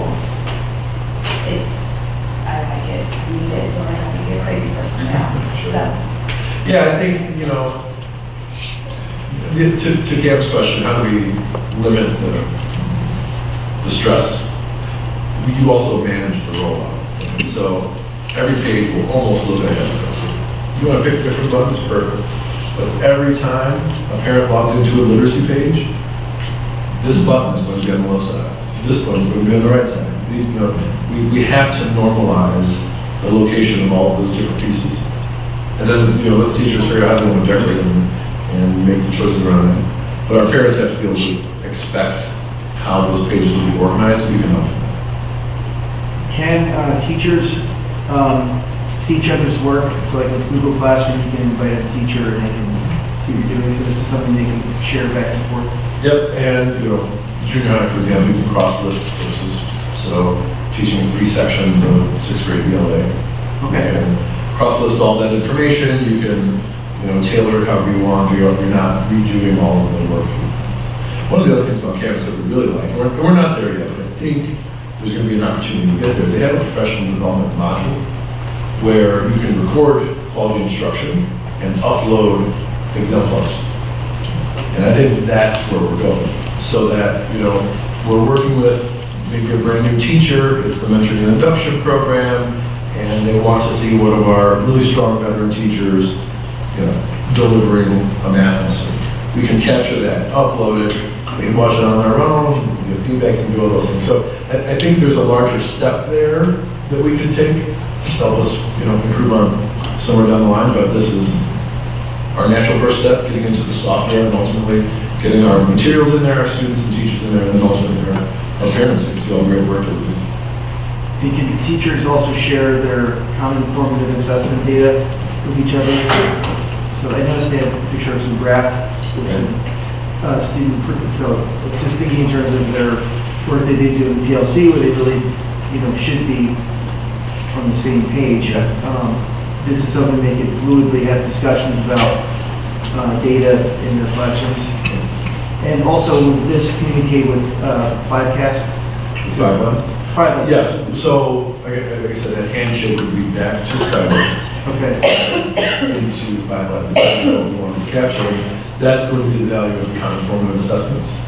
Knowing that this is the exact same assessment in 4th grade, pick a building, this is it, we can take that data. Then at the board level, at 15,000 feet, we're looking at a set of unit assessments across the district to try to identify trends as opposed to, what did little Johnny do?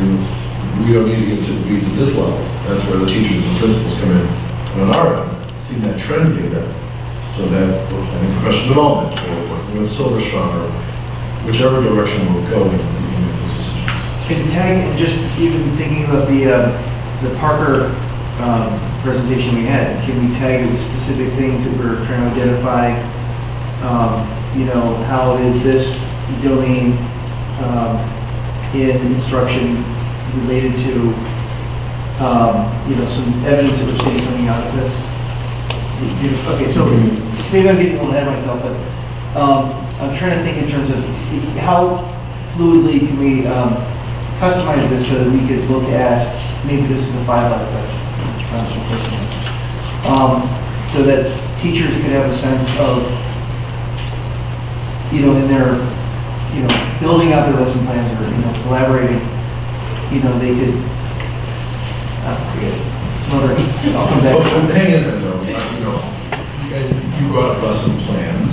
That's another area where we have more variance than I'm comfortable with. Lesson plans are they're, kind of a dirty little secret because the only thing that they represent is a potential promise to follow it, right? And whether or not you do that is up for interpretation. We don't typically require them at all, except for in the evaluation process. And, there is value to purposefully planning your instruction. And I know a lot of teachers do it in their own certain ways. Some use, they'll use an actual written plan, some will use a Google Doc, some will use all these different things. But we can generate some normalcy around that. Okay. And to the specific strategies around different topics and around different areas of content that will help everyone move forward. So I think Canvas, yes, it's a warehouse. it's for us, excuse me, for us, it's an accelerator because it allows us to catch our information, create some normalcy and some consistency, not lock down teachers. They can still be entrepreneurial, but we're able to guarantee baseline experiences and support teachers with options within our content. So I don't think anyone will be sad to see you talk go away. But I've been around long enough to remember when we implemented each talk. And then, and so I remember all of the angst and anxiety around it. So I just want to make sure we allow enough time for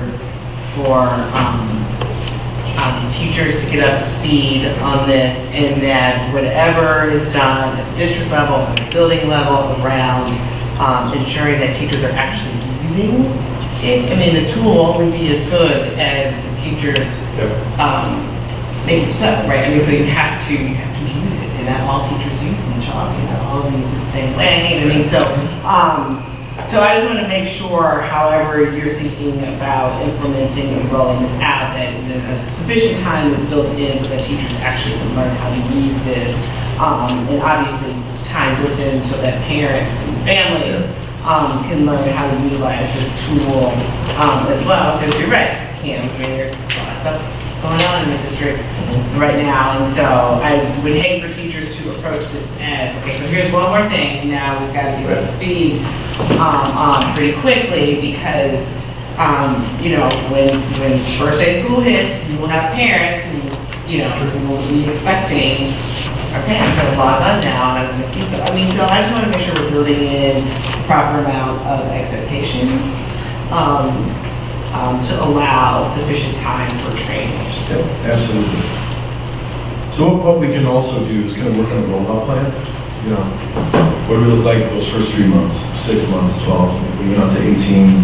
Because we also don't want the teachers to think that, yes, I have to be an expert in this software. Right.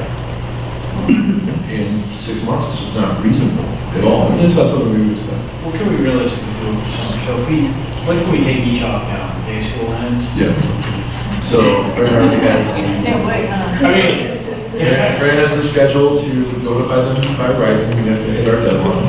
And then, I imagine Tony and his team need time to get all this up and running, maybe not, but. It's more just data pulling on the side. So can you have them, I mean, do we have to wait until summer for Canvas? I mean, could we? Spring break. Yeah. But something while they're still in now? No, absolutely not. I mean, but something that, I mean, because then, if we got it now, they would not have, this could be the time that they're actually learning it, playing around with it, right? And so, by the time August hits, this is not a completely unfamiliar tool. Because you're gonna have your early adopters, right? You're gonna have your 12 or 20 teachers who are like, I can't, well, I hope all of them, I can't wait for your each off. But that are gonna like dive into it. The more lead time we give them, then come August, when people are like, oh, I need to implement this, we have more people around the building say, oh, here, I can do that. And we can absolutely make some training sessions. I mean, realistically, this gets approved, we have our implementation plan, we need to get a set of power users right away. Right? Because the creation part in Canvas is fairly systematic. These are the pieces that we want from each lesson. This is kind of what it looks like. You can build those, and then you have essentially your experts kind of weighing in. That's what's going on. We shouldn't. But again, there are other teachers who are going to want to just take off and run, and just get into SpeedReader and do all those different things. Leave voice comments. Leave a video recording on a piece of writing as opposed to reading. We can make that open. Canvas will absolutely give us the lessons. So. I think the earlier the better. So if we can get power users now, so that the summertime is more useful and productive, and not just teachers for the first time If they would give us a license now for like 30 years, without charging us, because we're, with the commitment to the contract. I mean, I think they would just want to do it. Any other questions? Okay. ISB teacher residency and teacher, did you need anything else from that? Okay. ISB teacher residency and teacher leadership grants. Really straightforward. Are there any questions about this? Again, trying to form relationships with local universities, trying to grow. I think that's going to be our best bet as we move forward, making strong connections, whether they're psych interns that we're looking at, or other student teachers. We have a number of student teachers in the district, and we find out right away. But we just have a couple that we're already hiring for permanent positions. I just wanted to stress, these are very competitive grants. The state is giving out up to 4 throughout the state for the teacher residency program, a little bit more for the teacher leadership grants. But we feel like it's worth a shot at it to have some resident teachers work in our buildings for a year and make a commitment to teach with us should a position become available.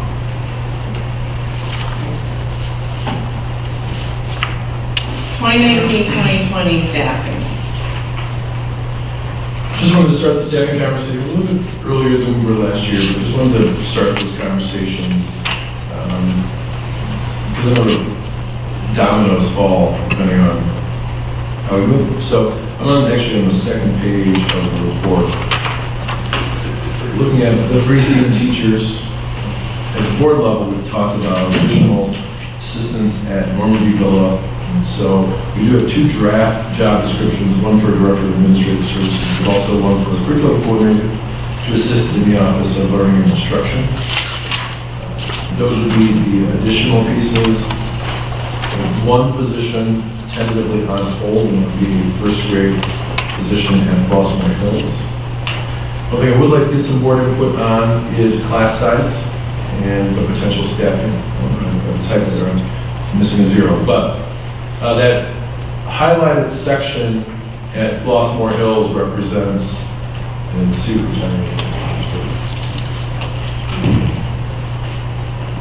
that highlighted section at Flossmoor Hills represents that one position that's on hold. Right now, we do have 25 kids in those 2 kindergarten classrooms. So assuming we're going to go, most of them will roll up. For this exercise, we just took whatever number that we had in the lower grade level and rolled up to the next. So assuming that all 25 of those students who show up in first grade, those 2 classes are full. So the question is, do we move those students to other open and available seats? And you'll see that we have quite a few spread throughout the district. Or, we're sitting at 25 each.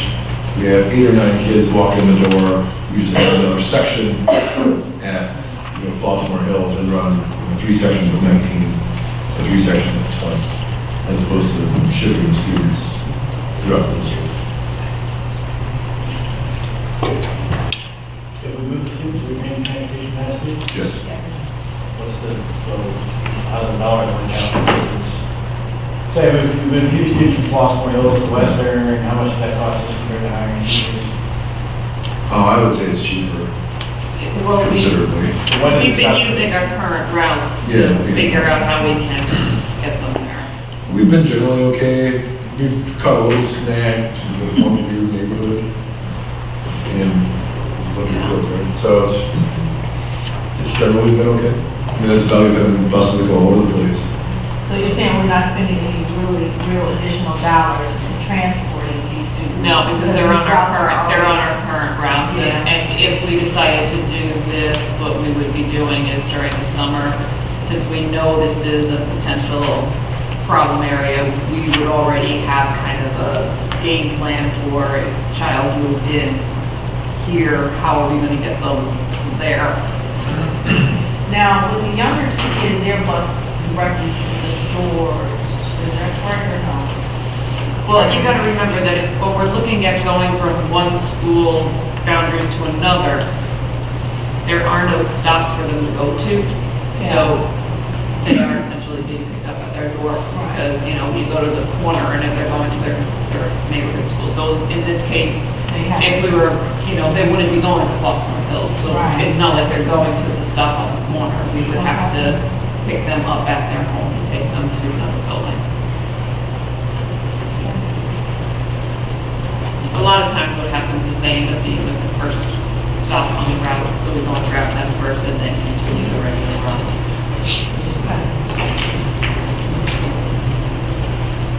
So, for me, which has always been the case, we are a district out of school. So if it is, I don't see, if there's a logistical problem or if it's a financial problem, then yes, we have 3 rooms in one school, but we are a district out of school, so. When does registration happen again? For kindergartners? For everyone. I mean, when, remind us when, these projections become more real for you. Honestly, they don't become more real for me until August, when I start actually seeing what's done residency and as we see the new students come in. And we'll have 3 new student days this year. We're planning on running one in June, one in July, and one in August. And so far as residency is concerned, we're going to pick that up earlier as well. But remember, we're only doing 3 grades out of the district. So we kind of assume that they get rolled up unless we know that the parents have withdrawn. And then we're really looking at the new students, and like I said, we're looking at day in June, July, and August. It's been our experience that we don't see too many in June, we see more in July and August. Is it still true, years ago, I sat in this room and someone said that Flossmoor Hills was our highest mobility and the least predictable. Is that still true, or no? Western Ashland is higher. Yeah, you know, if you look at the numbers for Heather Hill, it kind of represents part of our conundrum, right? So we're anticipating 31 kids. Anticipating, we don't know that they're going to show up. 20 of them could show up. Right? So we need, if there is guidance, this year we ran 2 sections. A little bit larger, the kids absolutely did show up. But I suppose you could make a case for holding one section of kindergarten at Heather Hill, verifying that the kids come and then reopening or adding back that other section. We have a couple of places like that, but Heather Hill is probably the most glaring example at kindergarten. And just the challenge that comes with trying to make this prediction. So, How many kindergartners do we have this year in that? 2. I'm sorry, total number of students. So, 23, like 40, 42? 45. So if we were really aggressive in moving students to other schools, that you would bring that, what, 10 students out of 31? How many would you be moving to another school? 11? no. Probably 7. Okay, so, and sending them all to the same other school, or spread them out? Right? So again, you're also at the mercy of, if you scroll down just a little bit, Western, please. Thank you. Hey, you're at the mercy of whether or not the kids show up. So in theory, you run 3 sections at Western, anticipating their 53 kids, you know, then you have 10 spots at least, depending on how able to take those sections. But you know, if they went up to 23, now you're talking, 15 spots at kindergarten. Right? The highlighted section at Western in 1st grade represents kids who we have outplaced or overflowed. When we talked about this originally, we said we would give them the opportunity to go back. In my experience, it's probably around 25%. Some families make strong connections in the building and just want to stay, others want to.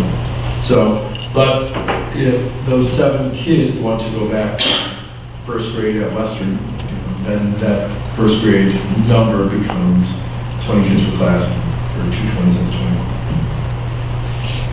So, still room, but not as much.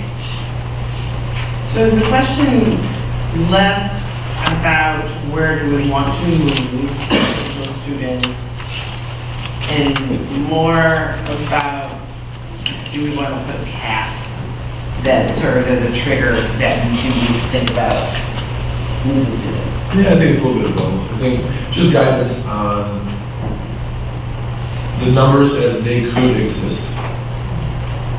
I think what we want to try to avoid is starting the school year with classes that we maybe didn't anticipate were going to be as the size of, if we're to run 24 kids in a section of second grade, perfect. And that's okay, we can know about that and make other decisions along the way. But I know there's a lot of talk, especially our kindergarten numbers and our first grade numbers, so we want the board to have a chance to see what those could look like, and then we can make our plans now moving into the spring.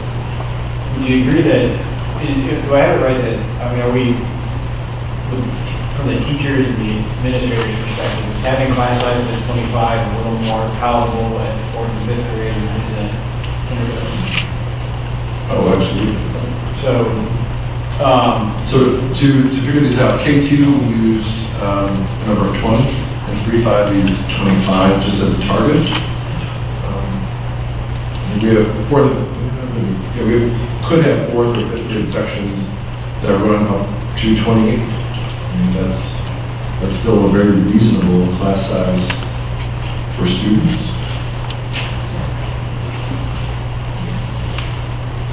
That's what happened in class. So when do you need us to make a decision or provide stronger guidance on that? There's no real hard and fast date. I think if we were going to do a reduction in force, which I don't anticipate, we would have to take that formal action in March. But our numbers, again, they're fairly straightforward. One thing to consider though, we have 184 kindergartners and we have 331 eighth graders. We do gain kids over time, especially at Parker. Get done with elementary school, we're going to move, we're going to buy a new house, etc. It's just a good transition to move the student. So those numbers are a little bit higher, but considerably lower, right? So we'll be down. I think it's 50 kids between the current 7th graders and the current 8th graders, and then we'll just see how that trend continues over time. Fran's also working on the evidence-based funding model, and just see how our staffing shakes out because.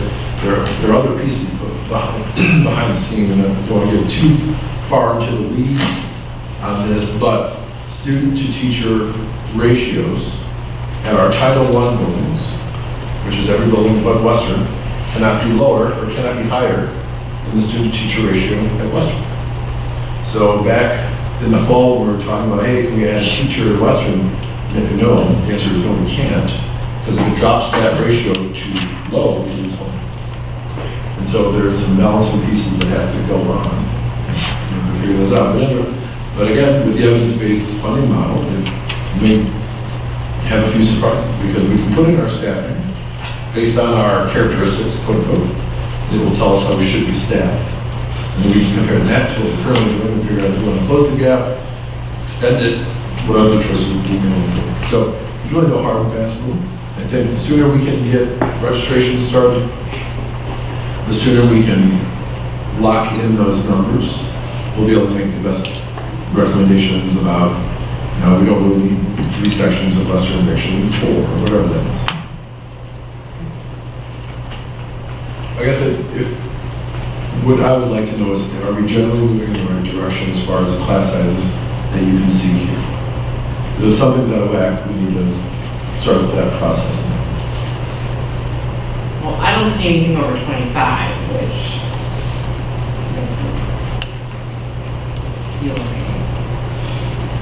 the 15 that I know, standing out as a little low. But, I'm sorry, you said there's 45 kindergartners this year? So how did we come up with a projection of 31 for? It's a 5-year cohort model.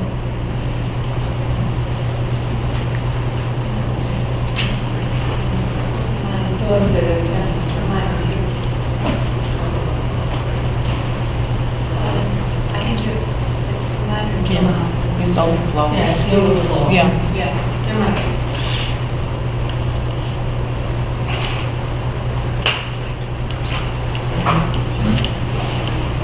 Any other questions about this piece?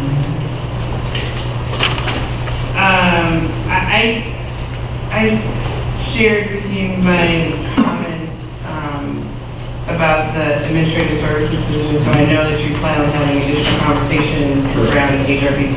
But for the purposes of my board colleagues, my biggest question was making sure we are being very clear and certain about all the HR functions that we feel should be a part of this. And that it is, because I think our original ask was, okay, I think it makes sense.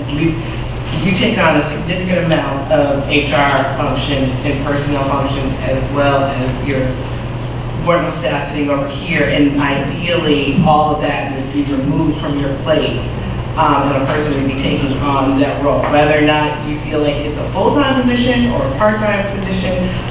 But I think that there are key personnel and staffing and recruitment and retention, and even the conversation that we just had about teacher residency and leadership. I feel like there's a full load of stuff that a person could be doing that falls under HR, including oversight of the existing HR coordinator. So I know you plan on having a conversation, but I just want to make sure that the goal is to remove all of the HR and personnel responsibilities that are spread among at least I think currently 3 of you.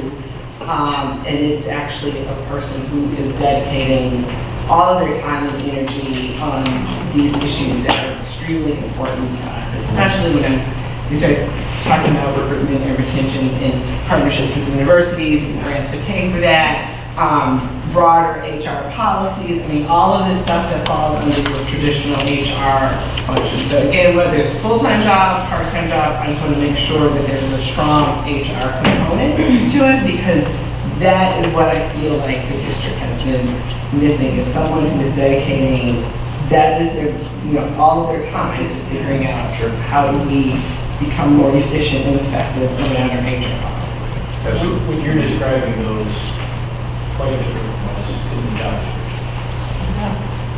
So are you just bringing it back later? Yeah, we're bringing it back. Because I guess, I look at the job description and it's very, I'm not sure why. I think I was particularly uncomfortable about seeing this would be a person doing this one. Yeah. So I was confused with this HR person and this a junior superintendent. Because the way it read to me was really, superintendent training. No, but I think, when we talk about the HR functions, right, so we may not hire an elementary teacher this year, right? Not one. So when you think about the sheer volume of HR work, it's hard to project how much recruiting or retention that we're doing, because we may have a limited hiring cycle. So I think it's, we can go back, we can work on that list, bring that back. Internally. So, when you're talking about bringing it back, you're going to kind of revise this piece? Looks like we're discussing right now, revise what you're asking in terms of for this job description. Is that going to be revised?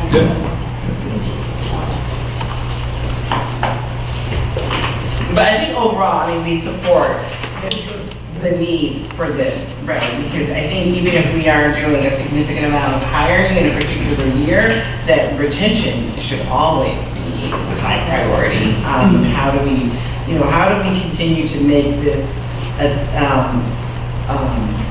point of a destination? We want students, we want future teachers, we want current teachers in other districts to want to be here. And like, I see this person working very closely with you on like, how do we, like messaging, like, how do we package ourselves to sell it from an HR perspective? Okay. Any other questions? I agree. Summer school administration stipend. Discussion, any questions, comments? Nothing. So we're just asking for the additional amount of money, excuse me, I just want to make sure I understood, in addition to the salary that's being paid, we're asking, no. It'd be to one specific person. That's it. So, yeah, this is not currently an administrator. But last year it was. Last year we used our assistant principals. Right. Great job, bang job, absolutely. Yeah. But it was a huge time drain. And dedicating that much time to summer school, we're gonna have an administrative retreat, and I was gonna get together to work on a project. Nope, the two assistant principals aren't there, right? So it took away from some of the work that we were doing because of their responsibilities with the summer school program. This is administrator in training. So this is a flat out salary just being Just a set. It's not being that. Yeah, it's probably a teacher will text something on. So this is gonna be like a pipeline experience. Could be, yes, that's the best way to do it. And where will this person get their support and assistance from, especially if it is a pipeline? I mean, conceivably this could be someone who's never done this before. Yeah, right.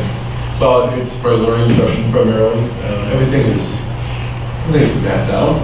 It's just who's going to be in charge of it, right? So it's one thing for Annabelle to consult on, the summer program as somebody's thinking about, okay, we get this letter out, I'm meeting with the teachers on this date, and then we have a shipment coming over.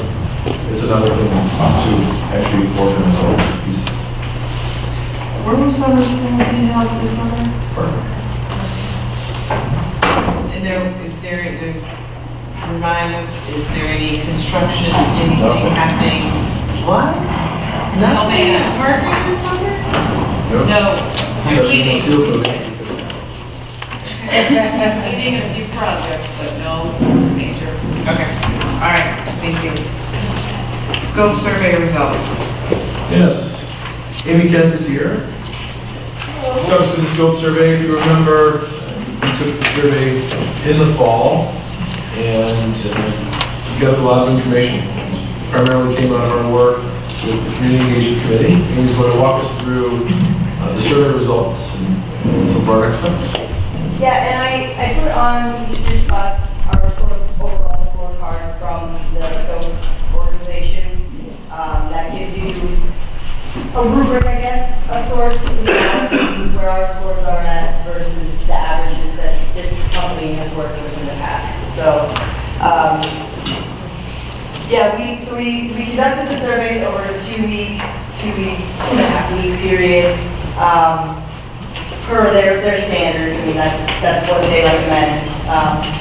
We were pretty successful in reaching our target margins of error. They're really based on population, number of people. So when we were able to reach those goals, we get a better sense of what everything is. Surveyed 588 people across all three categories. Staff and faculty, parents, and then general community members. And some of the numbers we recognized were a little low in some areas, so that would be sort of reflective, I think, in what we found in the findings. So I don't want to take up too much time, so I'm just going to jump sort of right into the results.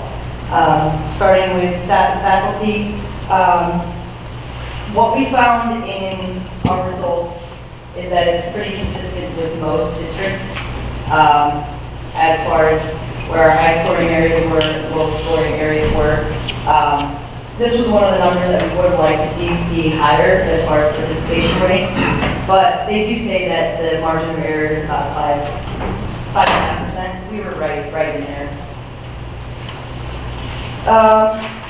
So some of our strengths being that communication from their work site being each school and communication from the district was understandable and accurate. Some of the scores themselves were 4.2 for understandability and averaging about 4.1 for accuracy.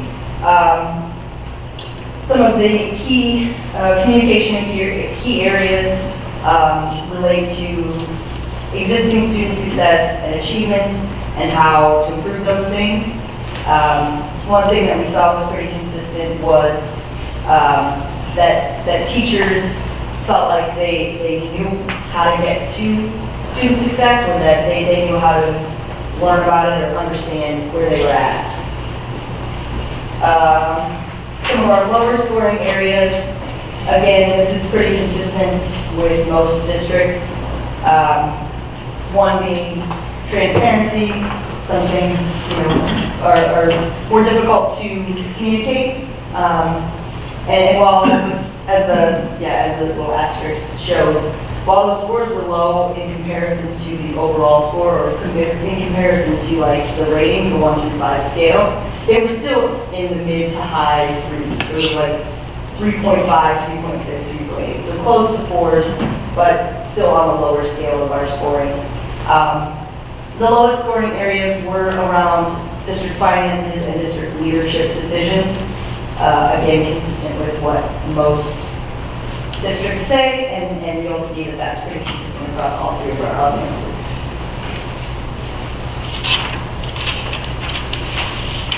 So we'll move on to parents. This was by far a landslide, our highest scoring category, which I think reflects really well on our administrators, on our teachers.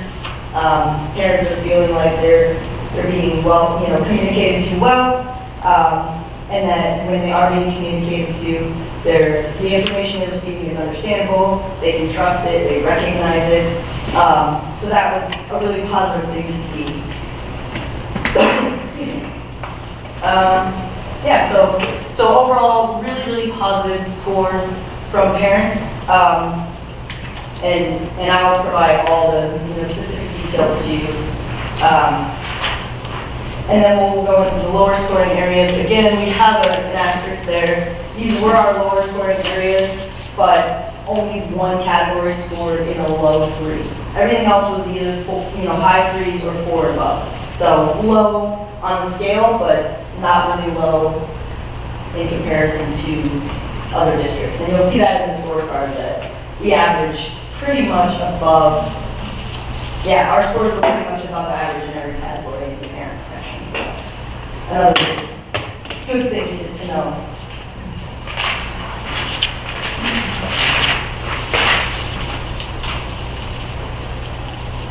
And then the community, we had about, almost 100 people complete the survey, which is pretty good considering that those are probably the most difficult section of stakeholders to communicate with or get in touch with.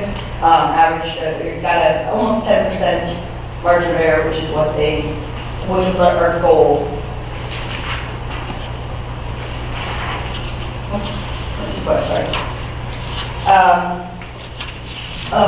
Again, the high scoring areas averaging about a 4.0, understandable, recognizable, and accurate communication. So that's something that we see as consistent across all 3. So that's an area where we recognize that and either duplicate that in other areas, or certainly keep it consistent to see if we can get those numbers a little higher, but something to definitely be happy about. I think one of our challenges with the community was that they don't always feel connected, and I don't think this company needed to tell us that. Once a student is out of the district, people don't necessarily have the same stake that they did when their kid was there or when their student was there. So even though we have some higher scoring areas, the opportunities to provide input, those scores are high 2s, low 3s. So not great, but consistent with what you would expect from the community that maybe doesn't seek out a lot of opportunity to be involved. One thing I was pleased to see is in our lower scoring area, we were still able to pull in some middle threes. And we were able to achieve that with the openness, transparency, timeliness, and trustworthiness, which is really important, I think, in building on that. So even though they're in our lower scoring areas, they were still 3.2 or higher. So that's a positive thing I think we can build on for sure. So really what we're looking at now is our next steps. This being one of them, presenting to you all. We've had a chance to, as Dana said, review with the Community Engagement Committee, some of the administrators, give them these details. So next steps really are giving this information out to the public, the people who participated, making sure that they see that we've taken their information and are now doing something with it. And I think the best way to present that will be in this communications plan that we are already drafting. So that will include, details from this survey, and then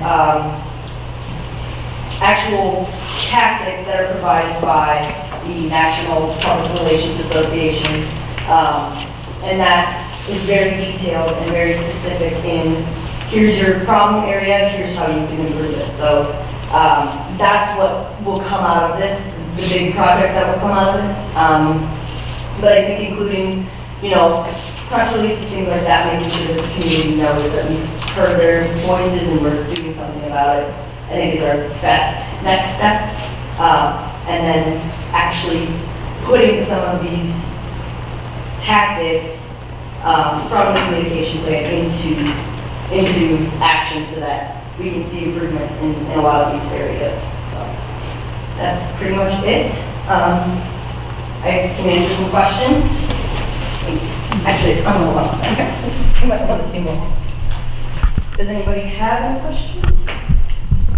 When we approved doing the scope survey, did we talk about how often we do surveys? I think we had an initial conversation. It's modestly priced. I think it was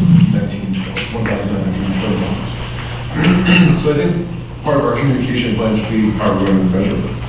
And is it the fourth year, and then we're running some focus groups and everything. I think we can determine how we best want to run that. But we have measures that we can compare ourselves against. Now we have a baseline. Right, which if I recall, that's one of the reasons why we wanted to do it, because we needed to have a baseline so we know where to start. And how often we repeat this, obviously, is our checks and balances, where we want to know if we're actually really improving in these areas. So yeah, and what's great about this company, I guess, and it could be anybody, is that we could adjust the questions as well. We can see we've improved in this area, so maybe we want to focus a little more here, or ask a little more pointed questions to people, things like that. The communication plan is really supposed to be fluid. Our goals, I think, should be the most permanent part of it, and then everything else kind of goes from there. When's our next community engagement meeting? I haven't checked. I don't know if we can. So, because part of this, especially the community piece of it, there could, and maybe even should be, some sort of community engagement piece that's incorporated into the communication plan. I just highlighted, I'm a little, I'm surprised about the communication about district finances and related issues. I think we probably need to talk about the levy a little bit more, Fran. But I think that we have made great progress and have been very purposeful in making sure we spend a lot more time on talking about district finances before we vote on the levy, right? We haven't always done that, but for us to be doing that is one thing, but how how we communicate out to the public that we're doing that is a whole nother thing. I mean, so that's why I think there should be some community engagement piece that's a part of the communications plan as well. Absolutely.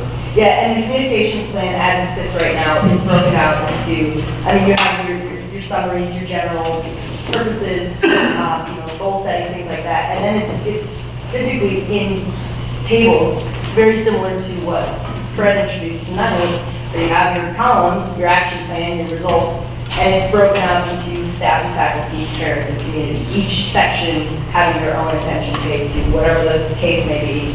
And one of the things that Fran and I actually talked about, even though we are giving them opportunity and information, they may not know how to consume it, and so they're putting the blame on us because they don't necessarily know, this is how I understand this document. So we talked about making a little bit more user-friendly, a little bit easier to read, something that is a little more condensed and easier to consume for people who are not in the financial district, so. I would even expand that to other domains such as understanding test scores, understanding ESSA designation. What does that mean? Yeah. And knee-jerk responses I've been hearing for 30 years ago. Oh, Parker's crazy. And really looking at what does success look like? In the conversations I've had with people who have been, have overheard or been invited to, or people talk about these things, is that there's a real disconnect between the reality of what the numbers mean and the perception of what they're afraid they mean, and afraid they might be trending toward. And I think that will certainly be a challenge in communication. But the other part of it I think we're hinting at is that people actually have to come and actively understand. I don't think we could have done, spent more time on the levy where it's not just white noise. But yet, I still hear sometimes, oh, you're raising taxes. This is something that's like, hold on, and you have to explain it to them, and yet I know they're having conversations with other people, and they kind of multiply like a runaway Facebook chat. Yeah. But even if they don't come, I think we talked about the communications, community engagement, is like, we put out, here are the 5 things you should know about the district finances. Here are the 5 things you should know about this, right? So we get in front of. Sure, and I think the board is one aspect of a much larger communication strategy, where we have great discussions, we videotape it. But yes, as part of a larger discussion, I think that's where we're really going to see that pay off. And I made some little note cards too with little tidbits too. And one thing that I thought was really interesting that I did not include in my slides, because I really wanted it to be quick and condensed, is where people are consuming their information, their preferred methods of communication, and then their least preferred or least relied upon, I suppose. And the community's least relied upon form of communication is Board of Education meetings. So, I mean, you have to go to them. And You're not offended. It's in the statistics. I mean, so we have to go where they are, and we have to give them information that they can consume. Right. So. And that they would want. The numbers don't lie, yes. So, I apologize for that. We need a more inviting space. Okay. Colors on the wall. This is true. Okay, any other questions about the scope survey results? Okay, I know it's getting late and we're almost done. Thank you. Do you want me to stay here for the thing? Website contract. There you go. Stay right here in this spot? Sure. I think David's in charge, but I can answer questions as need be.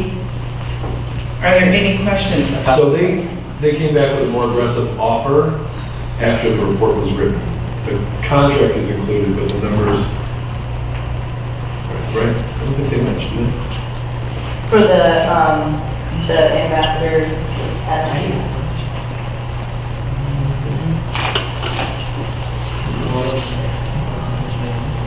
No, okay, no, these numbers are correct, they were a little bit higher before.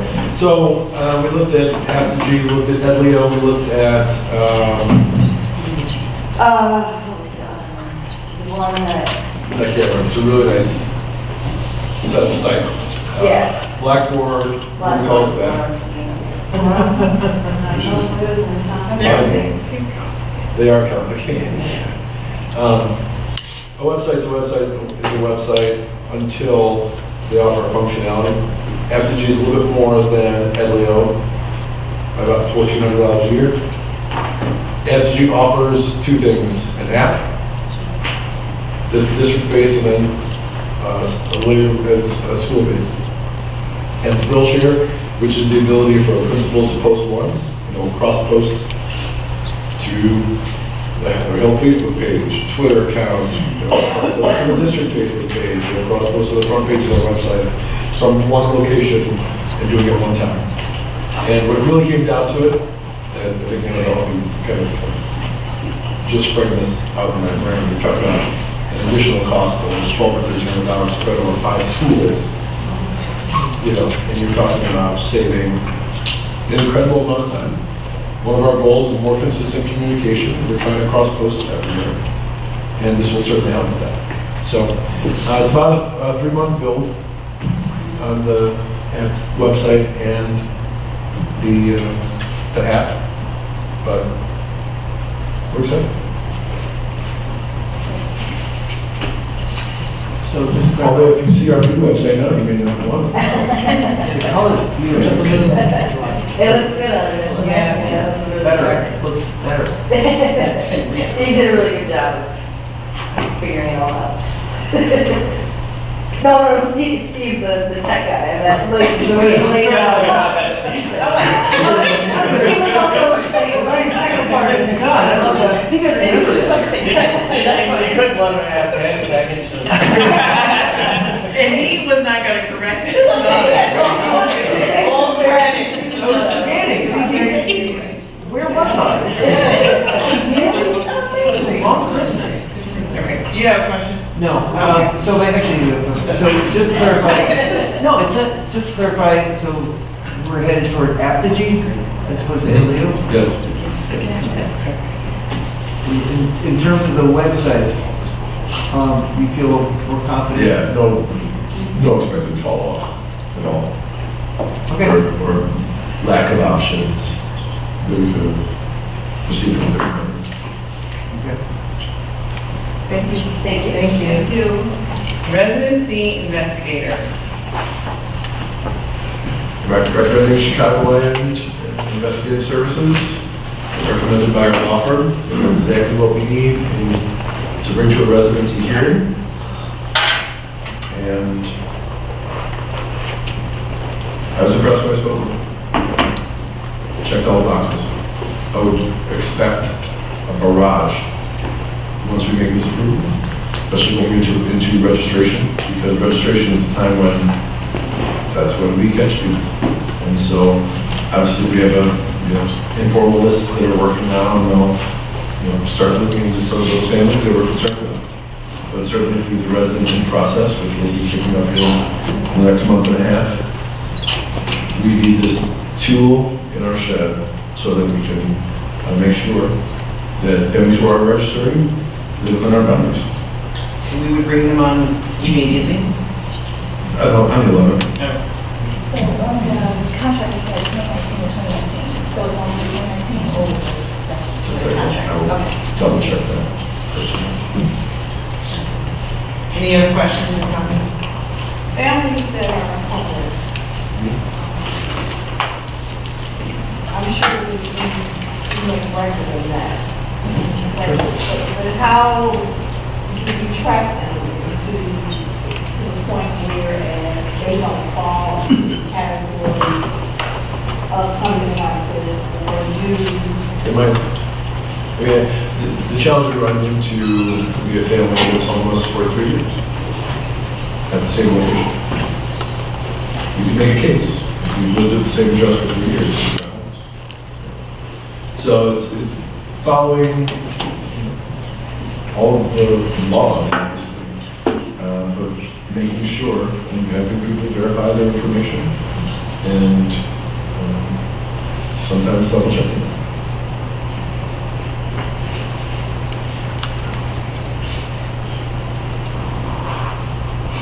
I think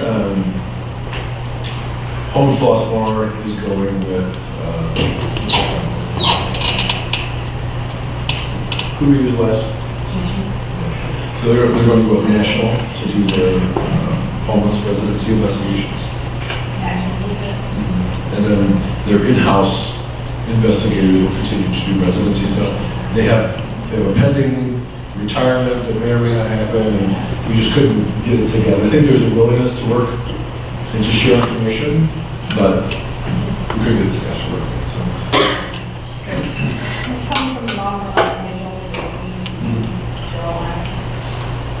Yeah, because essentially my conversation, what we received from the law firm is a laundry list of this is what it needs to look like. I was basically just checking everything off as they were talking. So I feel really good about a clear connection between our expectations and how they understand our expectations, if that makes sense. Because last time we did that. Any other questions? 2019-2020 calendar. Sure, 30,000 foot conversation about the calendar. We have an FEA meeting next week where we'll sit and speak with them, but I think we have to start this process. Realistically, the biggest issue is when do we start? As you know, we're not doing any meaningful work this summer, construction-wise. Looking forward to 2020. Depending on what we do that summer, we have 2 buildings that still don't have air conditioning. Any renovations, we may want a longer stretch of time to do that. One option for that would be to start with the high school. That means on August 12th, teachers will report, and then we figure out the institute days from there. Then we end school somewhere around May 23rd, 24th. Home 153 is on the other end of it. Instead of starting with HF, they're going to potentially at some point start after Labor Day. So I tend to align with the high school as a default. Selfishly, at Parker, the semester ends before winter break. So your finals get done. Kids can ramp up, focus, hammer that final, and then actually have a break where they're on break and not just in a holding pattern, waiting to get back, trying to recapture these, these lessons that I have before. It's early though. I mean, you start shrinking this summer, and there's going to be a speed bump for one cycle until you can get into, we started August 12th, but you know what? On May 23rd, we're done. So, part of this. Was that done that early? Close. They're done like June 3rd. HF? They're done. The graduation. You talking about done. Oh, sure. Dana, tell me again why we have quarters and trimesters. What was that on the February board? It's hot in here.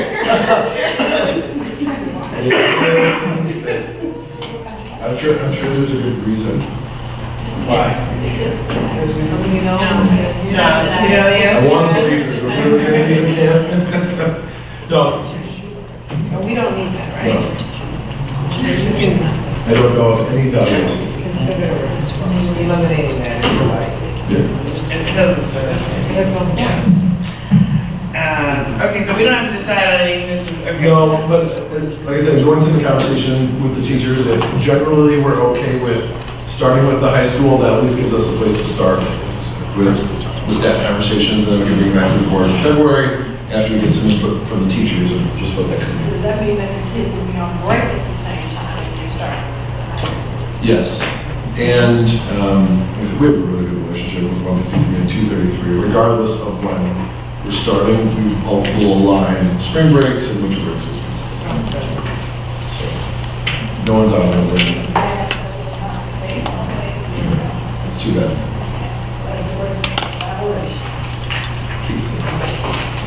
Okay, kindergarten, kinder prep collaboration with New Shore. Do you want to run kinder program? We thought it was fantastic. Bringing the program back for approval. Basically the same parameters as before. Nothing remarkably different. How many students do we have participate last year? We had about 60 that signed up. We had 15 or so that were on the non, they were not part of the program, using my words. And they were, so we had about 60 kids. We had some attendance, kids came and didn't come. We'd like to shore that up. We'd like to gather some additional data surrounding whether they had preschool, either, well, if they had it with us, we knew, but if they had other preschool experiences, we'd like to get that information in survey form from them. But we had 3 classes of 15 or so. We'd like to up that number possibly to 20. Again, to consider some of the kids may come most of the time, but not all of the time. And we'd like to work a little more with our parents about having them come to the parent education aids. We had pretty good attendance, but we like. If you remember, we coded for kinder prep in Scout. So now we're able to track the students who participate in this program. And it could be any of the program. It's not, it could be higher than kindergarten level, it could be lower than kindergarten level. It was a random selection. It had nothing to do with your score on your pre-assessment or your post-assessment. It was just a random lottery. Memorandum of Understanding for Preschool for All grant. So the preschool for all grant has a requirement that we have memorandums of understanding with either local Head Starts or other facilities. We currently have one with Easter Seals, and that facility is out of near Oak Grove. But they monitor the whole region. The Illinois Action for Children has a number of pre-K programs. One is at Prairie State, and one is actually, they supervise one, a local one across from the Egg and I restaurant. There's a preschool over there as well. So having a collaboration and a memorandum of understanding with them is if they have children on their wait list that they maybe could come to us, we maybe could eventually do some screening together if we use the same screening tool, have the same kind of criteria. If they have a student, they refer to us no matter what for special education. So if they have a student that they think, we may need to look at this child a little bit further, they refer to us and we may be able to have them in our blended preschool program with us and go to them conceivably in the afternoon because it's a Head Start program. So it's really just, a win-win situation to have formal MOU with them. It just formalizes the process. Everything else we still could do. Thank you. February board topics. I had a quarters of the trouble. Otherwise, everything's fairly straightforward. Thank you, Dr. Gray. Any other questions about the February? Okay, both sides. I just turned my head for a second. Nothing there. Okay, well, I think that is the end of our very long board meeting. I'm sorry that it's not 25 minutes like it was 2 weeks ago. Thank you, Steve. I need a motion to adjourn.